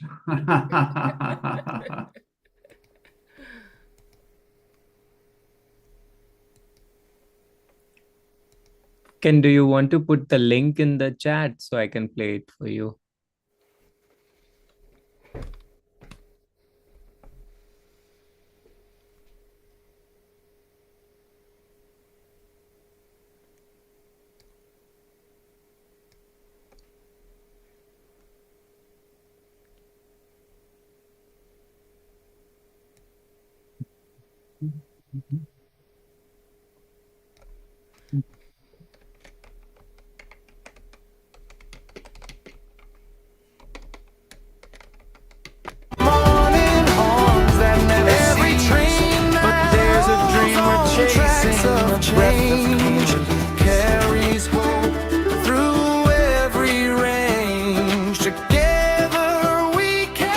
There are multiple tabs open on top. Yeah.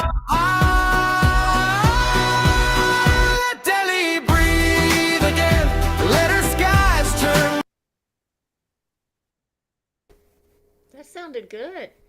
Okay, now you can go ahead and. Do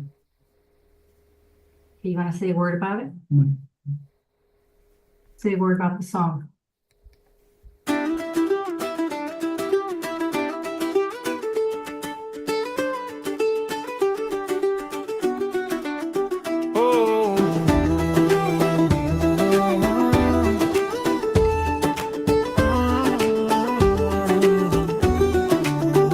Pollution at a record high, the skies are turning gray. Elders coughing softly, kids can't run and play. Traffic fills the morning, horns that never cease, but there's There's a dream we're chasing, a breath of clean release. Culture deep and timeless, stories old and grand, yet the haze keeps hiding the beauty of the land. A goal we share, so bold and wide. Plant 7 million trees so nature can thrive. Let Delhi breathe again, feel the life within the air. From building walls to gardens rare, a place of ancient wisdom, roots that still remain. We can make Delhi breathe again. Just bring on the rail.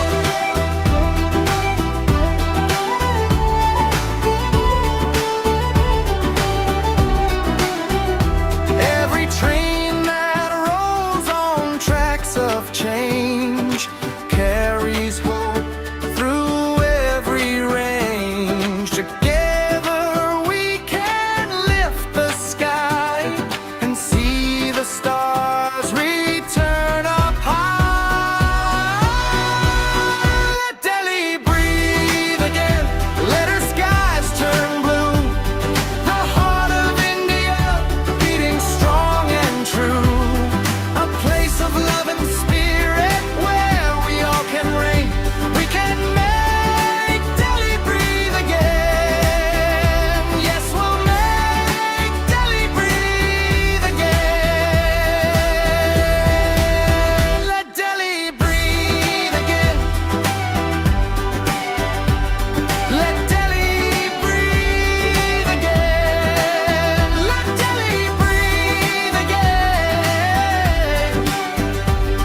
Let Delhi breathe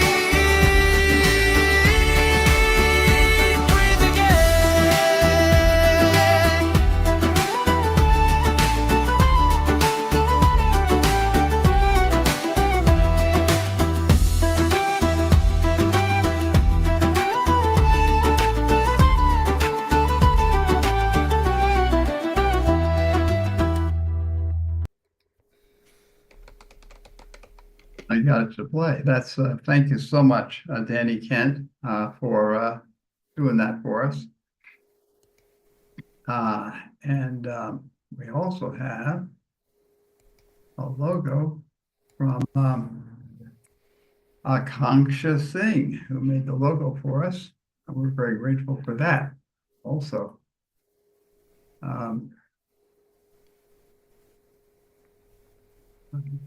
Looking from my advance here.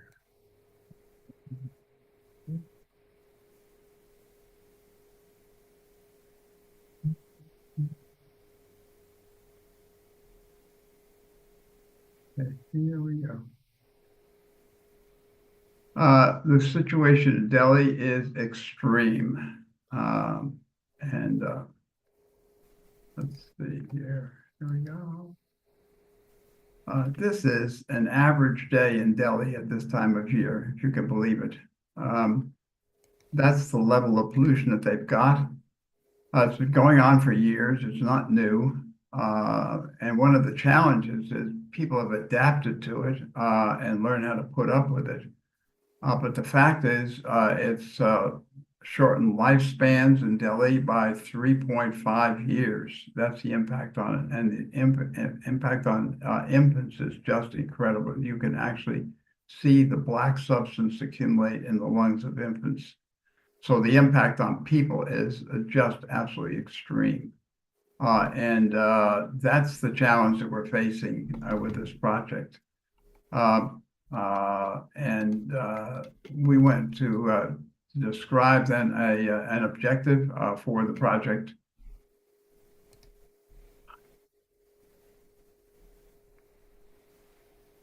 To identify, document, support, and amplify and replicate a network of 1,000+ existing citizens initiatives for remediating air pollution in the Delhi metro area. This is a critical factor of involving local people in the process. There's a sense that that's not effective, that it's such a huge problem. There's so many elements contributing to it. Frankly, I've got a big investment myself. I've spent decades of my life calling forth grassroots initiatives in local communities as a foundation for driving lasting change. And a dramatic example of that was a local initiative that happened in our own backyard here in Peru. In August 2007, there was an 8.0 earthquake just south of our home here. And the Japanese emergency services asked us to make an assessment and proposal for help. We went down there, and I won't show you the desperate things. This is just an ordinary thing of everybody living in the streets, their houses all crushed. There's actually a baby sleeping underneath this blue blanket.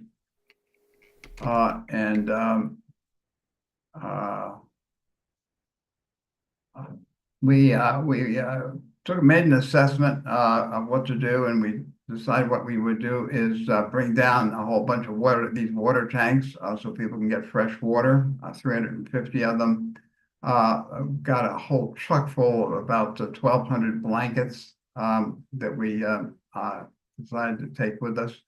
We went down there in a huge truck, and the people were just panicked and chaos and came crowding around us. We made a statement to them that we just couldn't deal with this chaos. Would they please send us a couple of leaders? And two people came forward just out of the people and decided to work with us. And we asked them, please line up the people. We're going to go and get breakfast. Line them up by priority. When we came back in about 20 minutes, there was a line about 2 blocks long. Everybody was orderly, no more chaos, just created by the initiative of the people. And we began to work with them at that point to talk about what the next steps are. What do they need? Where do we need to go? And they said housing, temporary housing was their critical issue. So we sat down with some of the people in the next days and created a map of the area, detailing out this one section of the city into blocks of families, of 50 families each, 15 blocks, and asked for 2 volunteers from each one of those blocks to take up the initiative. And we got this group of engineers, we bussed them away to a training center for 5 days and straightened their backs, gave them some good food, and taught them how to organize and how to build the houses by their own design. They helped us design the houses. We then brought them back. We had T-shirts that were donated and hats and cell phones. That's the bags there. You can see bags by their feet, complete sets of tools. All of those were donated for this session. That's me at this point. I was 72 when I was doing this work. It was quite a project. Wonderful experience. Then they went to work and started building homes. They built a frame, all of them working together on one demonstration home for this large section of the city. They decided to put the plastic on the inside of the home and cover the outside with a straw mat so that the plastic would not be destroyed by the sun. They finally ended up with homes like this. 18 square meters, quite adequate for a small family. We built 3,450 homes. More accurately, the people built 3,450 of these homes in about 4 months, all done by their own labor, working together in little family teams.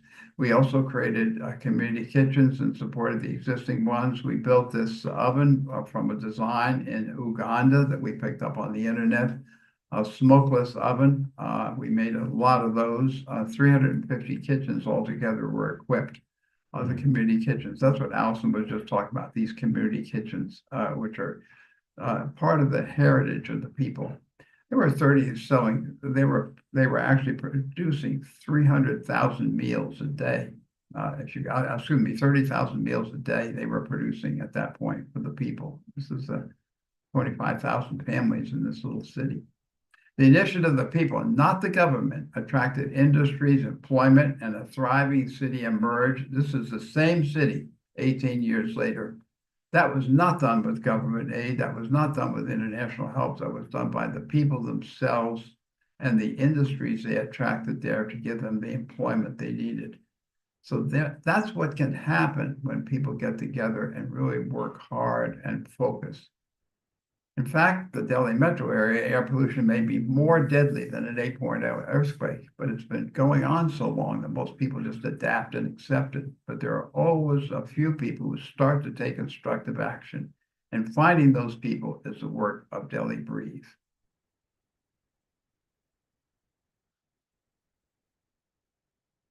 Some of the resources that we've come up with are pretty exciting. I think we have a WhatsApp group for the active working team. We've set up a Delhi Breathe Instagram and YouTube. Thank you, Deepak, for that. Besides the song and the logo, we have a volunteer enlistment form, which is ready for people to sign up. And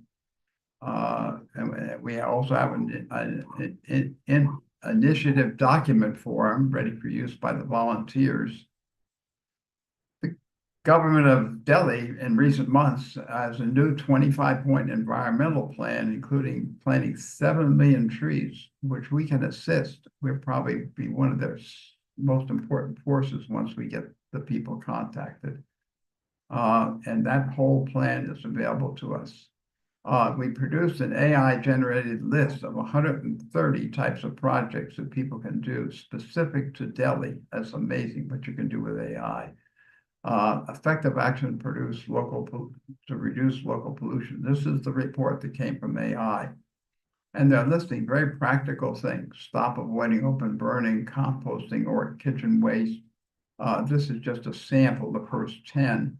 There's another 120 more items on this list. So tremendous resources to work with. So our next steps now, we're preparing for Abhinav from Find My Why to make an interview reel with me about the Delhi Breathe and the power of local initiatives for driving constructive community change. We'll be presenting this video to the Ubuntuverse alumni, especially to the members of the Potluck Circle at Delhi, which is about 100 people. We will then be signing committed volunteers and arranging training events to launch their searches for creative local initiatives. So that's our immediate working plan. Just in closing, Suleika, one of our colleagues at Ubuntuverse, was doing a gratitude journaling just a week ago, I guess, or 2 weeks ago. And this is what she wrote, and I thought it was most suitable. Fighting with this. I am grateful for Delhi breathing free and natural. I'm grateful for the thought that has become reality. I'm grateful for all the people who contribute to the project that work bringing down the pollution.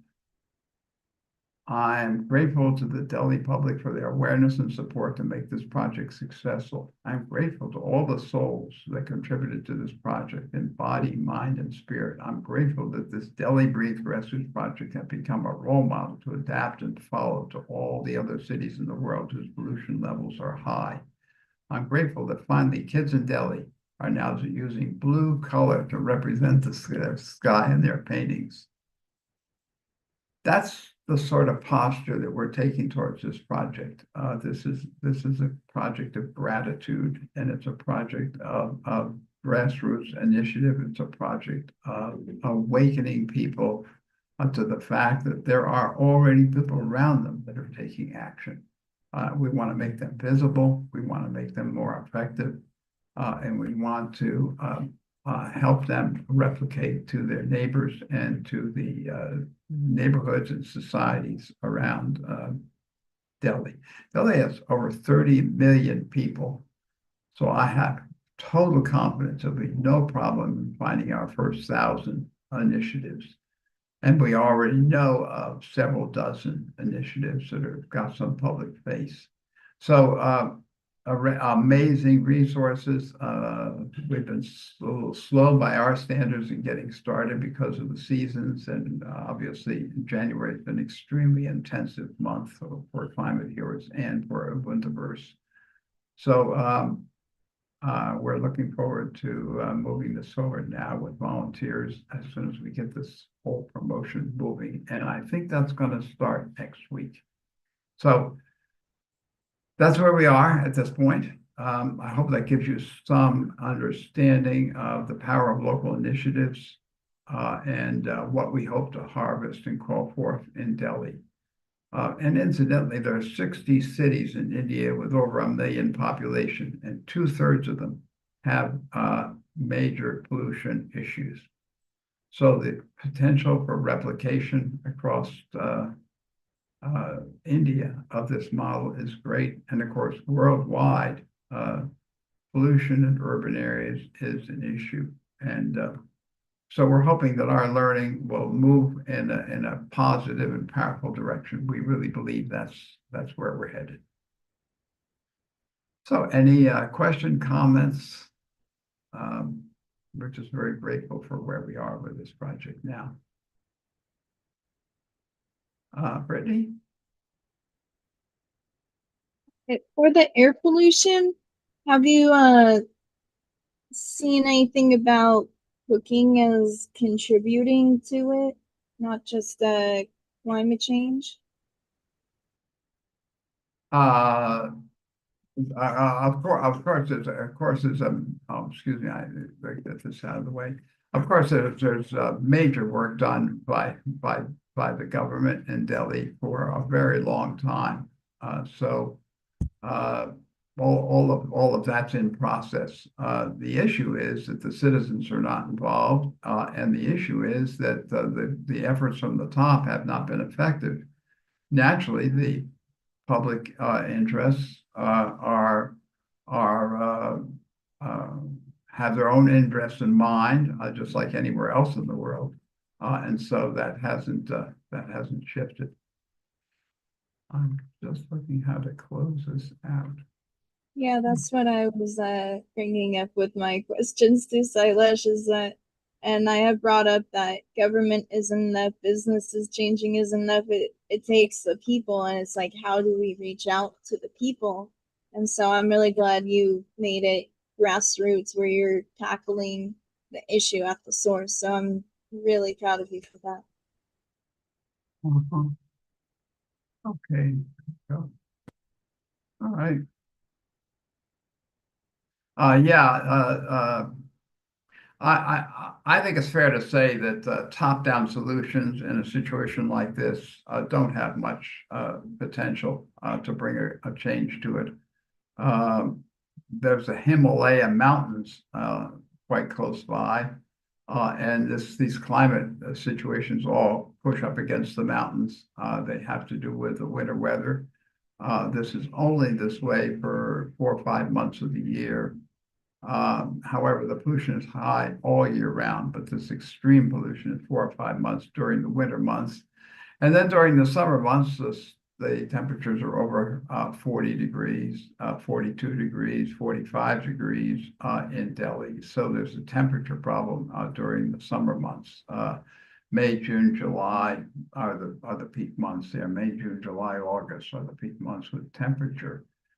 So once again, when you are doing things like planting gardens on your balcony or removing waste or so on, that also contributes to the temperature situation too. So water, and then the state immediately adjacent, the 2 states immediately adjacent to the Delhi metropolitan area are highly intense dairy farming states.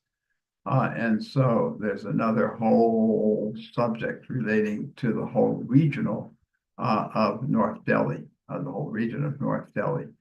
We're attacking one thing where we know we can make a difference and where we can see a relevant measure that can come from that. When they have an apartment grouping, they call it a society. And those societies have significant influence over the residents and voice of the residents. And so societies are an excellent source, and there are thousands of them. So there are just ways one person in a society can create an initiative that has an impact. So this local initiative is going to take a year or two for this to get at a visible level. once it does, I think we'll have rather exciting results. And of course, it's going to be built from the feedback from the people who are actually doing it, not our good ideas. I mean, what good is my good idea of Lima, Peru? That's of no value. The thing I bring to it and the confidence I bring to it is local initiatives can make a difference, and they can make a big difference. You just need to get them visible and support them and help them replicate their models to others. That's the process.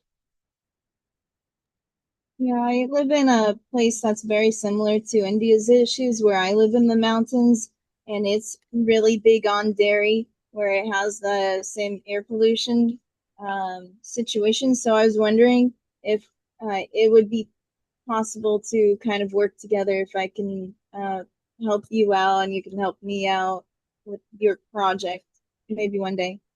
Well, let's be in dialogue.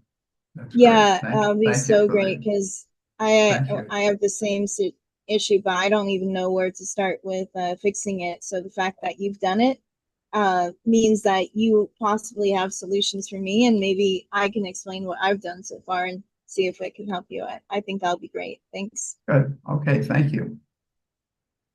Okay, thank you so much, Ken. We do have our next presenters here. So I would like to bring up Krishna Gandhi, and I believe she has an additional person who will be presenting named Samrat Mukherjee. Am I pronouncing that right? Yeah, that's right. Okay, Samrat very Mukherjee. good. Hi, everyone. It's been a while. Krishna, can you come on screen? Yes, I can. Can you see me? Okay, now we lost Samrat. Okay. Yeah, I'm here too. Okay. Hi, everyone. Okay, great. Can you hear us? Yes. Okay. Welcome. Thank you. Thank you, Alison. Thank you. Thank you, everyone. It's good to see everyone again. It's been incredibly busy. Glad to be here at VCOP 24. Busy 2 months since VCOP 23, really intensive, eventful. We've reached some exciting milestones. So I've got Samrat here as part of the team. I'll be telling you a little bit about that. Should we start with the slides? Shall I go ahead and start with the slides and we can join in then? Just to give you a little heads up, I'm incredibly tired. I'm in India at the moment and it's close to midnight. So if I happen to just go off too quickly, please feel free to just nudge me and I can slow down a little bit. All right, so can I share screen? Here we are. Yes. Okay. So great. So we started with our pitch of SciSense turning hidden hormones into Planet B's engine. And how do we end up, how are we suggesting we do that? Is that we have a fast, non-invasive, reusable hormone monitoring for proactive health and well-being. So it's a reminder. And this was then to help us provide evidence and fill the funding gap, which were kind of presented as problems in getting to Planet B faster. So what we have with the missing evidence is that at the moment we don't have real-time cruelty-free physiological data that proves plant-based nutrition instantly lowers, your stress and improves metabolic health. And we can use this information to, unlock Planet's B7 task forces to move faster with this hard evidence. And then we've got the funding locking that currently we're almost tied to the legacy Planet A to source our funding. And that creates a bottleneck of the movement and the efforts. Well, I speak really from direct experience on that. And, from VCOP 23, that's funding lock-in is no longer a problem because which I'll tell you about in a minute, but it's sourced from an aligned source, and this is like huge. This is a huge impact of the pitching at VCOP 23. It's a big thing. So if we can continue to do that with Simonics generating revenue and putting funds into other Planet B companies and initiatives, then we can get there faster. And this then allows us, it kind of stops people feeling like they're in a survival mindset. Basically unlocking removing these cultural myths and putting in the right policies and getting some metrics for things are absent, and that helps us to frame our justice better. So what the update has been since VCOP 23, which was in November 25, is you can see the asks in shaded grey, and what you see in blue and ticked in green is what we've achieved. So we've got our operations manager and a project manager, and we're also ticked the funding because we've got our ask of £250,000. And so now it's my pleasure to introduce Samrat Mukherjee, who's somehow found his way to VCOP 23 as a non-veg and non-vegan, and now he's also the Chief Executive Officer at Simonics. So let me bring in Samrat. Hello, Samrat. He can tell you about his journey about VCOP 23 to now. Hi everyone. I'm Samrat. So this is my second VCOP. I attended my first VCOP last year after watching Dr. Rao's podcast, Sustainability with Shreya. The facts I heard about animal agriculture in the podcast, I just couldn't ignore. So I had to know more. So I went to Toronto to attend, VCOP 23. As Krishna mentioned, I was a non-vegetarian back then. Dr. Madhuri, who I met in VCOP there, who was kind enough to kind of show me around and make me feel comfortable there, asked me about my diet and called me a pre-vegan. Did you say that pre-vegan? Pre-vegan, P-R-E, pre-vegan. Okay. Pre-vegan, yeah. So along with the kind of the facts I heard about, climate change and the compassion which I always had about animals, so I've turned, completely vegan since then. I've also kind of changed my life and career goals towards sustainability and, working towards healing the climate and the planet. I consider myself very blessed to be able to, to receive the opportunity to invest in Simonics and kind of join their team.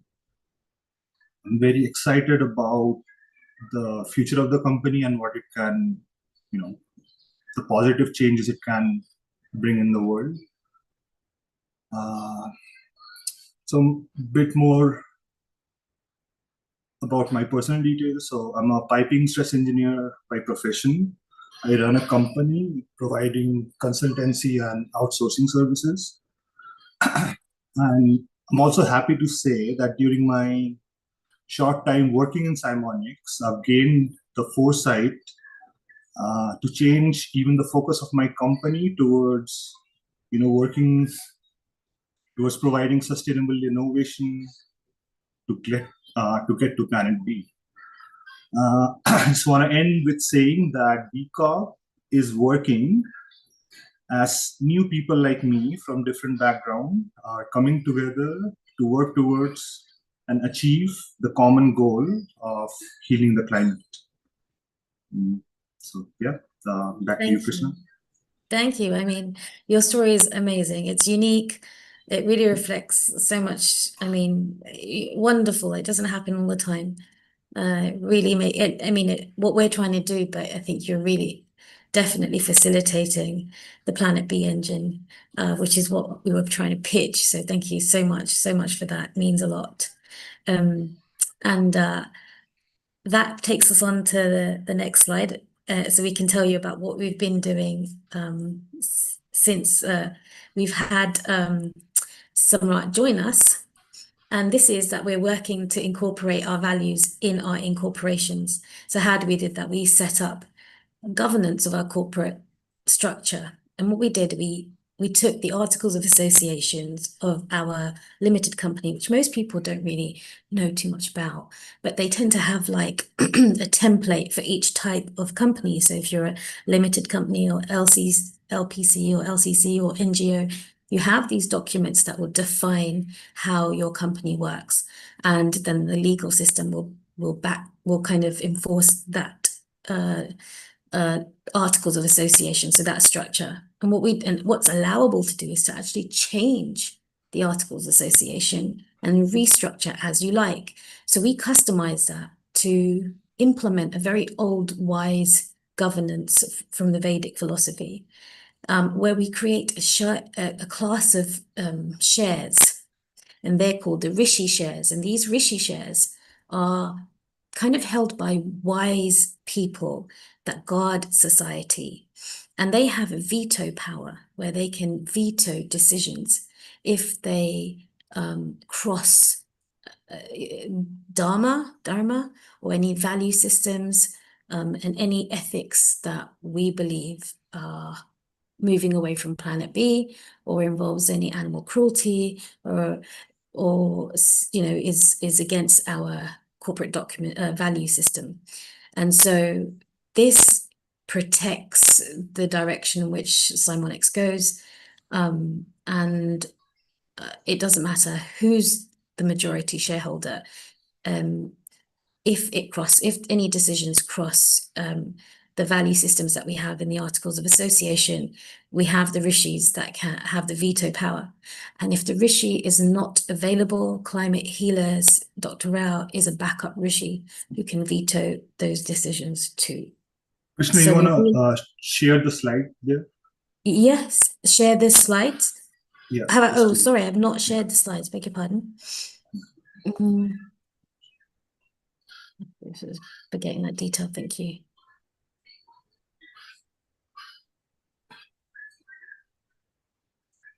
Right.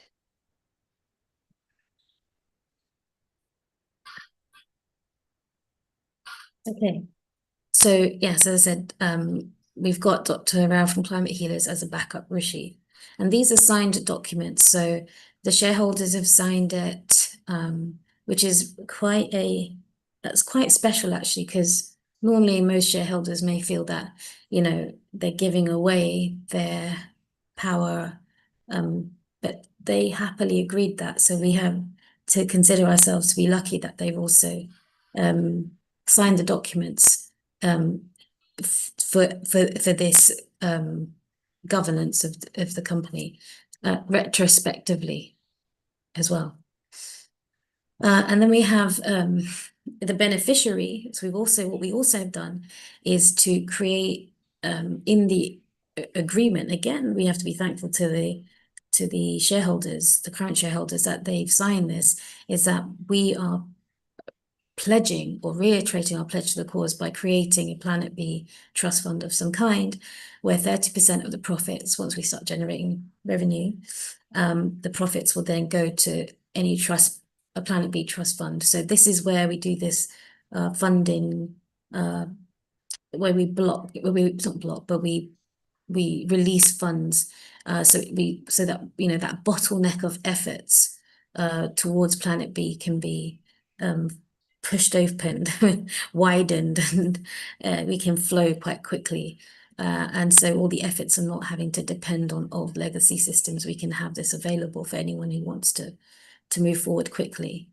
At the moment, these documents, including the articles of associations, are pending as well to be filed at Companies House, because they need to be reviewed by a corporate lawyer, and it's difficult to find somebody who has a corporate law and knowledge of the old kind of ancient structures. But at the same time, it's been, sorry, is there something you want to say something? Yeah, no, sorry. No. No. There's it's being reviewed by a professor at Delhi University and some other corporate lawyers who are linked to international law as well, who find this extremely exciting, as they find that it's got revolutionary content and structure. So it's taking a little while. If anyone wants to have a look at these documents, at least for the drafts, like just email us at info@simonics.com and request pending articles of association and subject header, and we can send that to you. Is there anything you want to add, Samrat? Yeah, I was just gonna say like the ancient structure and ancient wisdom that way. Yeah, but yeah, that's it. Oh, okay. Yeah, sure. So far, what's happened in January until date, a party was organized for one of my family members who's 37 years vegan, and it was in Mumbai, and we ensured that everything was vegan, the place, the venue, the food, and that people in my family and friends, about a number of up to 80 people were there, enjoyed the party. So you've got the dog. I don't know if you can hear the dog at the background, but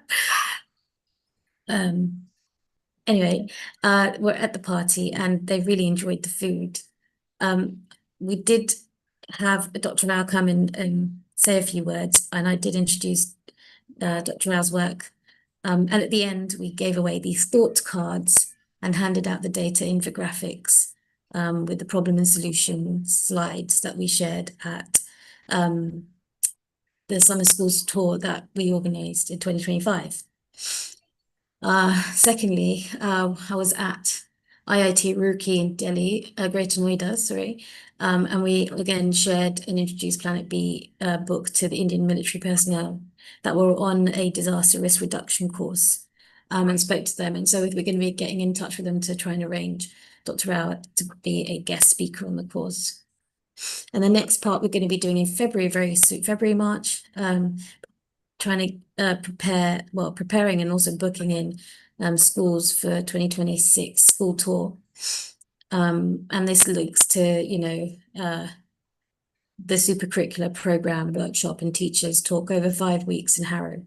It's not as successful, I think, at the moment as the 2025 school tour, but it's still quite exciting. We've got one school that's repeatedly booked. And we've got somebody from the IIT alumni that would like to demo or share their demo of a device that can be shared with the school teachers that pick up emissions from the air that the students can use to analyze the data. So there's a lot of crossover work that's been done towards Planet B whilst meeting them for Simonics work as well. So the next step is that we're taking SciSense to market. That's really quite the focus as well. So we're looking to get there for June. And we've connected with many aligned partners, services, professionals. We've got offers for, setting up labs in institutions and helping us to go to market. So we're still in the process of getting to those agreements, but it's all very exciting. So far, we've got great feedback and support from VCOP 23. We could do with sales executive, marketers, designers, and customer support reps. And we're still offering, anyone who wants to use SciSense for free for your marketing campaign, just test out your product or services at no cost and try and get a quantitative feel of your service and product to show them how effective it is, if you like. I think that speaks volumes. And lastly, I want to thank absolutely everyone of Climate Healers and everything that you do and all the support, and especially to my team members, Smith, Neil, and angel investor, Samrat. So thank you incredibly so much. And the collective efforts in, bringing bringing balance to the planet. There's a lot more going on, but I think we're just trying to keep it in focus and hit the targets. So that's what we've got going on, and I think there's lots more to come. But we're literally trying to bat away so many things coming at us, just so that we can stick to our plan. But yeah, very, very exciting. And we do have a few minutes for questions. If anyone who has a question would like to raise their hand.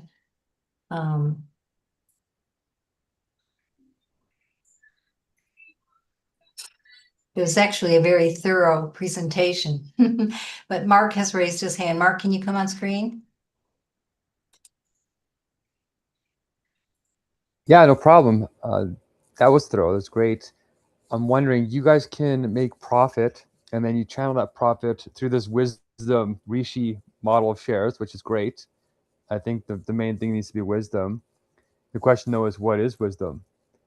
And a lot of governments that are modern follow that ancient protocol, and it's very great to hear that Vedas have it. I've been looking for that, so it's wonderful. Like the Senate is supposed to be that in Canada and the United States. They're supposed to veto because they're a bunch of old people. It's just that they're a bunch of old white people, right? And each culture has their own, like, okay, it's a bunch of old Indian people, and it's just a bunch of like nepotism in a certain kind of way. But it's a smart way to try and approximate wisdom, because when you live a long time, you seem to learn the general patterns of life, and then you can use them to sort of like make sure the hotheads don't ruin everything when they're young. So I'm wondering, are you guys considered a social enterprise? Like, are you trying to incorporate as just for profit with like a social responsibility mission? Or are you guys trying to do the nonprofit, but trying to use for-profit tactics to raise money for the fund? Or are you guys in India using a special social enterprise model that brings them together better than Canada does right now? Because we don't have that. I tried. But I think that's a really great direction. So I'm just curious. So far, I'm in India, but it's a UK company. And secondly, the Rishi and the direction of the funding are two separate things. Both are to really reestablish and reiterate what we're trying to do. And it hasn't deviated from what we've said. I mean, Summit has been going on since 2012, 13, and has held back from accepting huge amount of interest from people who would love to take that kind of money and an alliance with those kind of companies. But this was a great opportunity to really set it in our structure as well. So on one hand, you've got Rishi shares. It's a type of share class that hasn't been created before, but it has a voting right, a heavy voting right. And also by holding these shares, no one gets any dividends from them. So they're not incentivized by money. It's not the thing. This is why it's different. They don't gain anything out of it. And it's a duty that they're doing. And the second part of it is that there's once we get to generating a profit, we'll take 30% of that profit, which is quite a significant sum, and put it into the Planet B trust fund, so that it can support any kind of aligned initiatives and movements, so we can remove this bottleneck that at least I have experienced since I've started this company. So that is something that I think would have been really useful for me to get in 2012, 13, rather than 2025. But it's never too late, Samrat. Thank you very much. I'm not complaining. I'm just saying that, had we got that earlier, things would be a lot different. So maybe we could make sure we can get there and then remove those bottlenecks for any other initiatives and efforts. So that's how we're trying to make sure that this company is moving towards Planet B. It is for profit, a standard company, limited company. But what I've never enjoyed is how do we get a balance. Like, why is an extreme? Either you're for profit or you're not for profit. Why can't we just have a reasonable way of generating profit where you don't need to steal or hurt or harm? I mean, just work within a value system. It's normal. It's like apply the law to a person, apply the law to a company. It should work everywhere. So I think I've always had this issue with the way that business has been either you're for profit, and what ends up happening is the youth set out with noble and lofty ideas, and then they sell out to, they get excited for getting VCs on board, not realizing that they've now handed over the power of the direction of their company to the shareholders. And so they have to then act in the benefit of the shareholders, and legally they have to act in the benefit of the shareholders. And we can't have that in our company.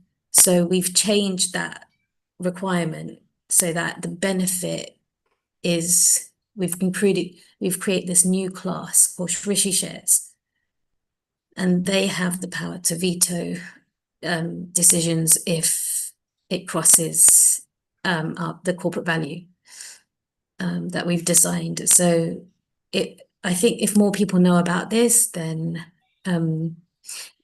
it also protects the original intention of a lot of the endeavors of a lot of the technology, and it doesn't get taken away by the power structures. So yeah, that's what we're trying to do. So it's like a bit of a Swiss Army knife. It's trying to do multiple things in one. I'm just curious, how do you define wisdom? Maybe Samrat can answer that question. How do you guys define wisdom? Because it's about the Rishi shares too. So I'm curious. Sorry, go ahead, Samrat. Before that, I just wanted to kind of mention on the trust fund, like that. I think the intention for that is sort of to become the engine for Planet B, like, so that it can generate and then it can fuel other similar ones to, again, generate profit and then, continue the same trend there. And then your second question about, the definition of rishis. So I think, you would be interested in kind of reviewing the documents that we have.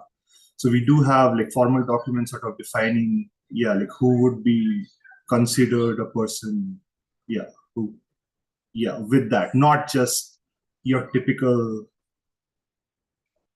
like stereotypical, sort of things. Like the kind of thing you were saying, So the rishis back in the day. So this is basically trying to recreate the Ram Rajya governance structure. And what they had Sapta rishis, so 7 rishis, and there was 2 main ones at the time. And they don't have any, wise men is the nearest approximation, but there were sages, and they would live the philosophy. So they're really outside of the system, and they're not incentivized by profit. And they are guardians of society and things like that. They're really working for that. That's what they do. And then you've got the king, who would take counsel from the rishis, and also the people that work the people of his Raj. So there's the citizens. So we've got also people that will come to the board that would be employees. So there'd be an employee representative, and there'll also be a community representative that will sit on the board as well and feedback, and they would have to take those considerations in, then get reviewed. And so it's a bit more of it's a kind of a structure where everyone's involved and put the inputs in, and it's been considered. And it should be something that people it's supposed to benefit everyone. There's ways to make, there's ways to do things without having to, without oppression where possible. And that was one of the ideal structures that seemed to have managed to do that. So we brought that back into this structure, where then the UK government or law can enforce.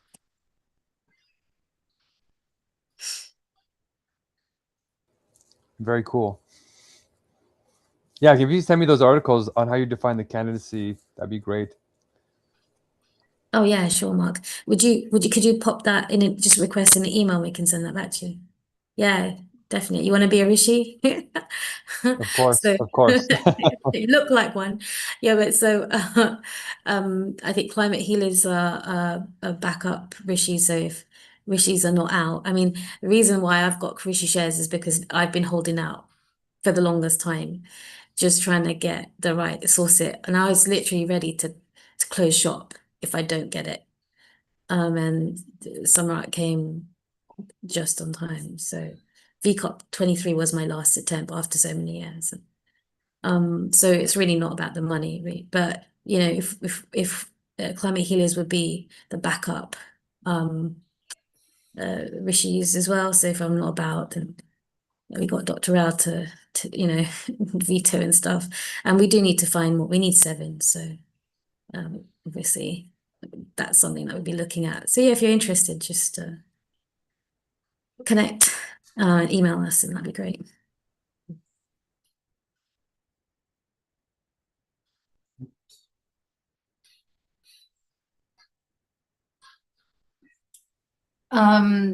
So thank you so much.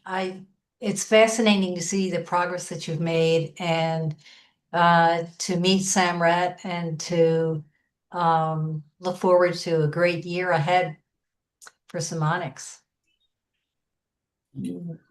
Thank you, Alison. I'm looking to basically, I'm just waiting for that trust fund and then getting that open and ready, and you know, getting that activated and opening the floodgates for that. So that's really the goal and the aim. Yeah. Okay, so I'm going to bring Dr. Rao back, I think.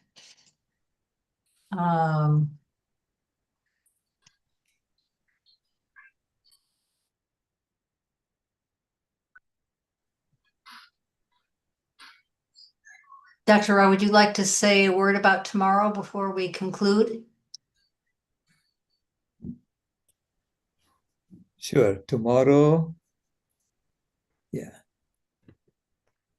tomorrow, we want to have some feedback from all of you. So we have a Mentimeter that we have prepared. And then on top of that, I would like to ask you questions and see how we can do things better going forward. So please come back tomorrow, same time and same Zoom link. And let's conclude this marathon journey we've been on for the last 31 days. Thank you all. We're at the end of the beginning. Right.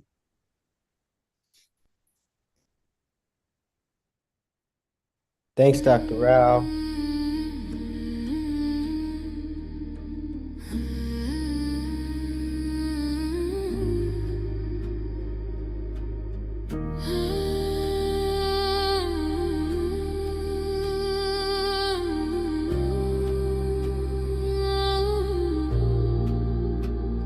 The house is burning, but we're still sitting in the glow. Phones charged, lights on, pretending we don't know. But the forest is silent, the river's running low, and the flame on our plates is the strongest fire we throw. Put out the fire, put out the fire. Echoes and rise, this is your hour. 7 boundaries broken, the earth pushed past the line. Climate, land, species, fresh water, chemicals, nutrients, oceans in decline.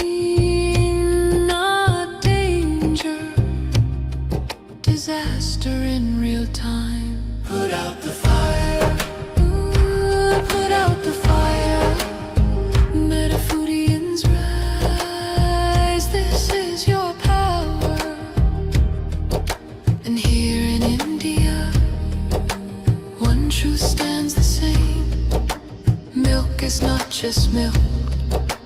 Dairy feeds the flame. Cows and methane. Fields and forests turn to grain. Politics, culture, carbon, all wired to the same chain. Every cup of curd is heat in the air. Every block of butter is a forest repair. It's not a small habit, it's a planetary affair. Put out the fire. Put out the fire. Echoes and rise, this is our hour. Energy fixes half the hurt, Dr. Rao made that clear. But food fixes the other half, the half that's burning here. Change the plate, change the land, change the future's atmosphere. Put out the fire. Put out the fire. Metafoodians unite, this is your choir. Every millet, every fruit, every sapseed, every bean is water on the wildfire of a world we've never seen. Every oil-free bite is a river turning clean. This is not perfection, it's direction, not pressure but protection. A week of choices can cool a generation. A company's courage can ignite a nation. Put out the fire. Ooh, put out the fire. Echoes and rise, this is your hour. Metafoodians unite, Metafoodians ignite, sharing love in the meta zone, light in the path to a cooler home. Put out the fire.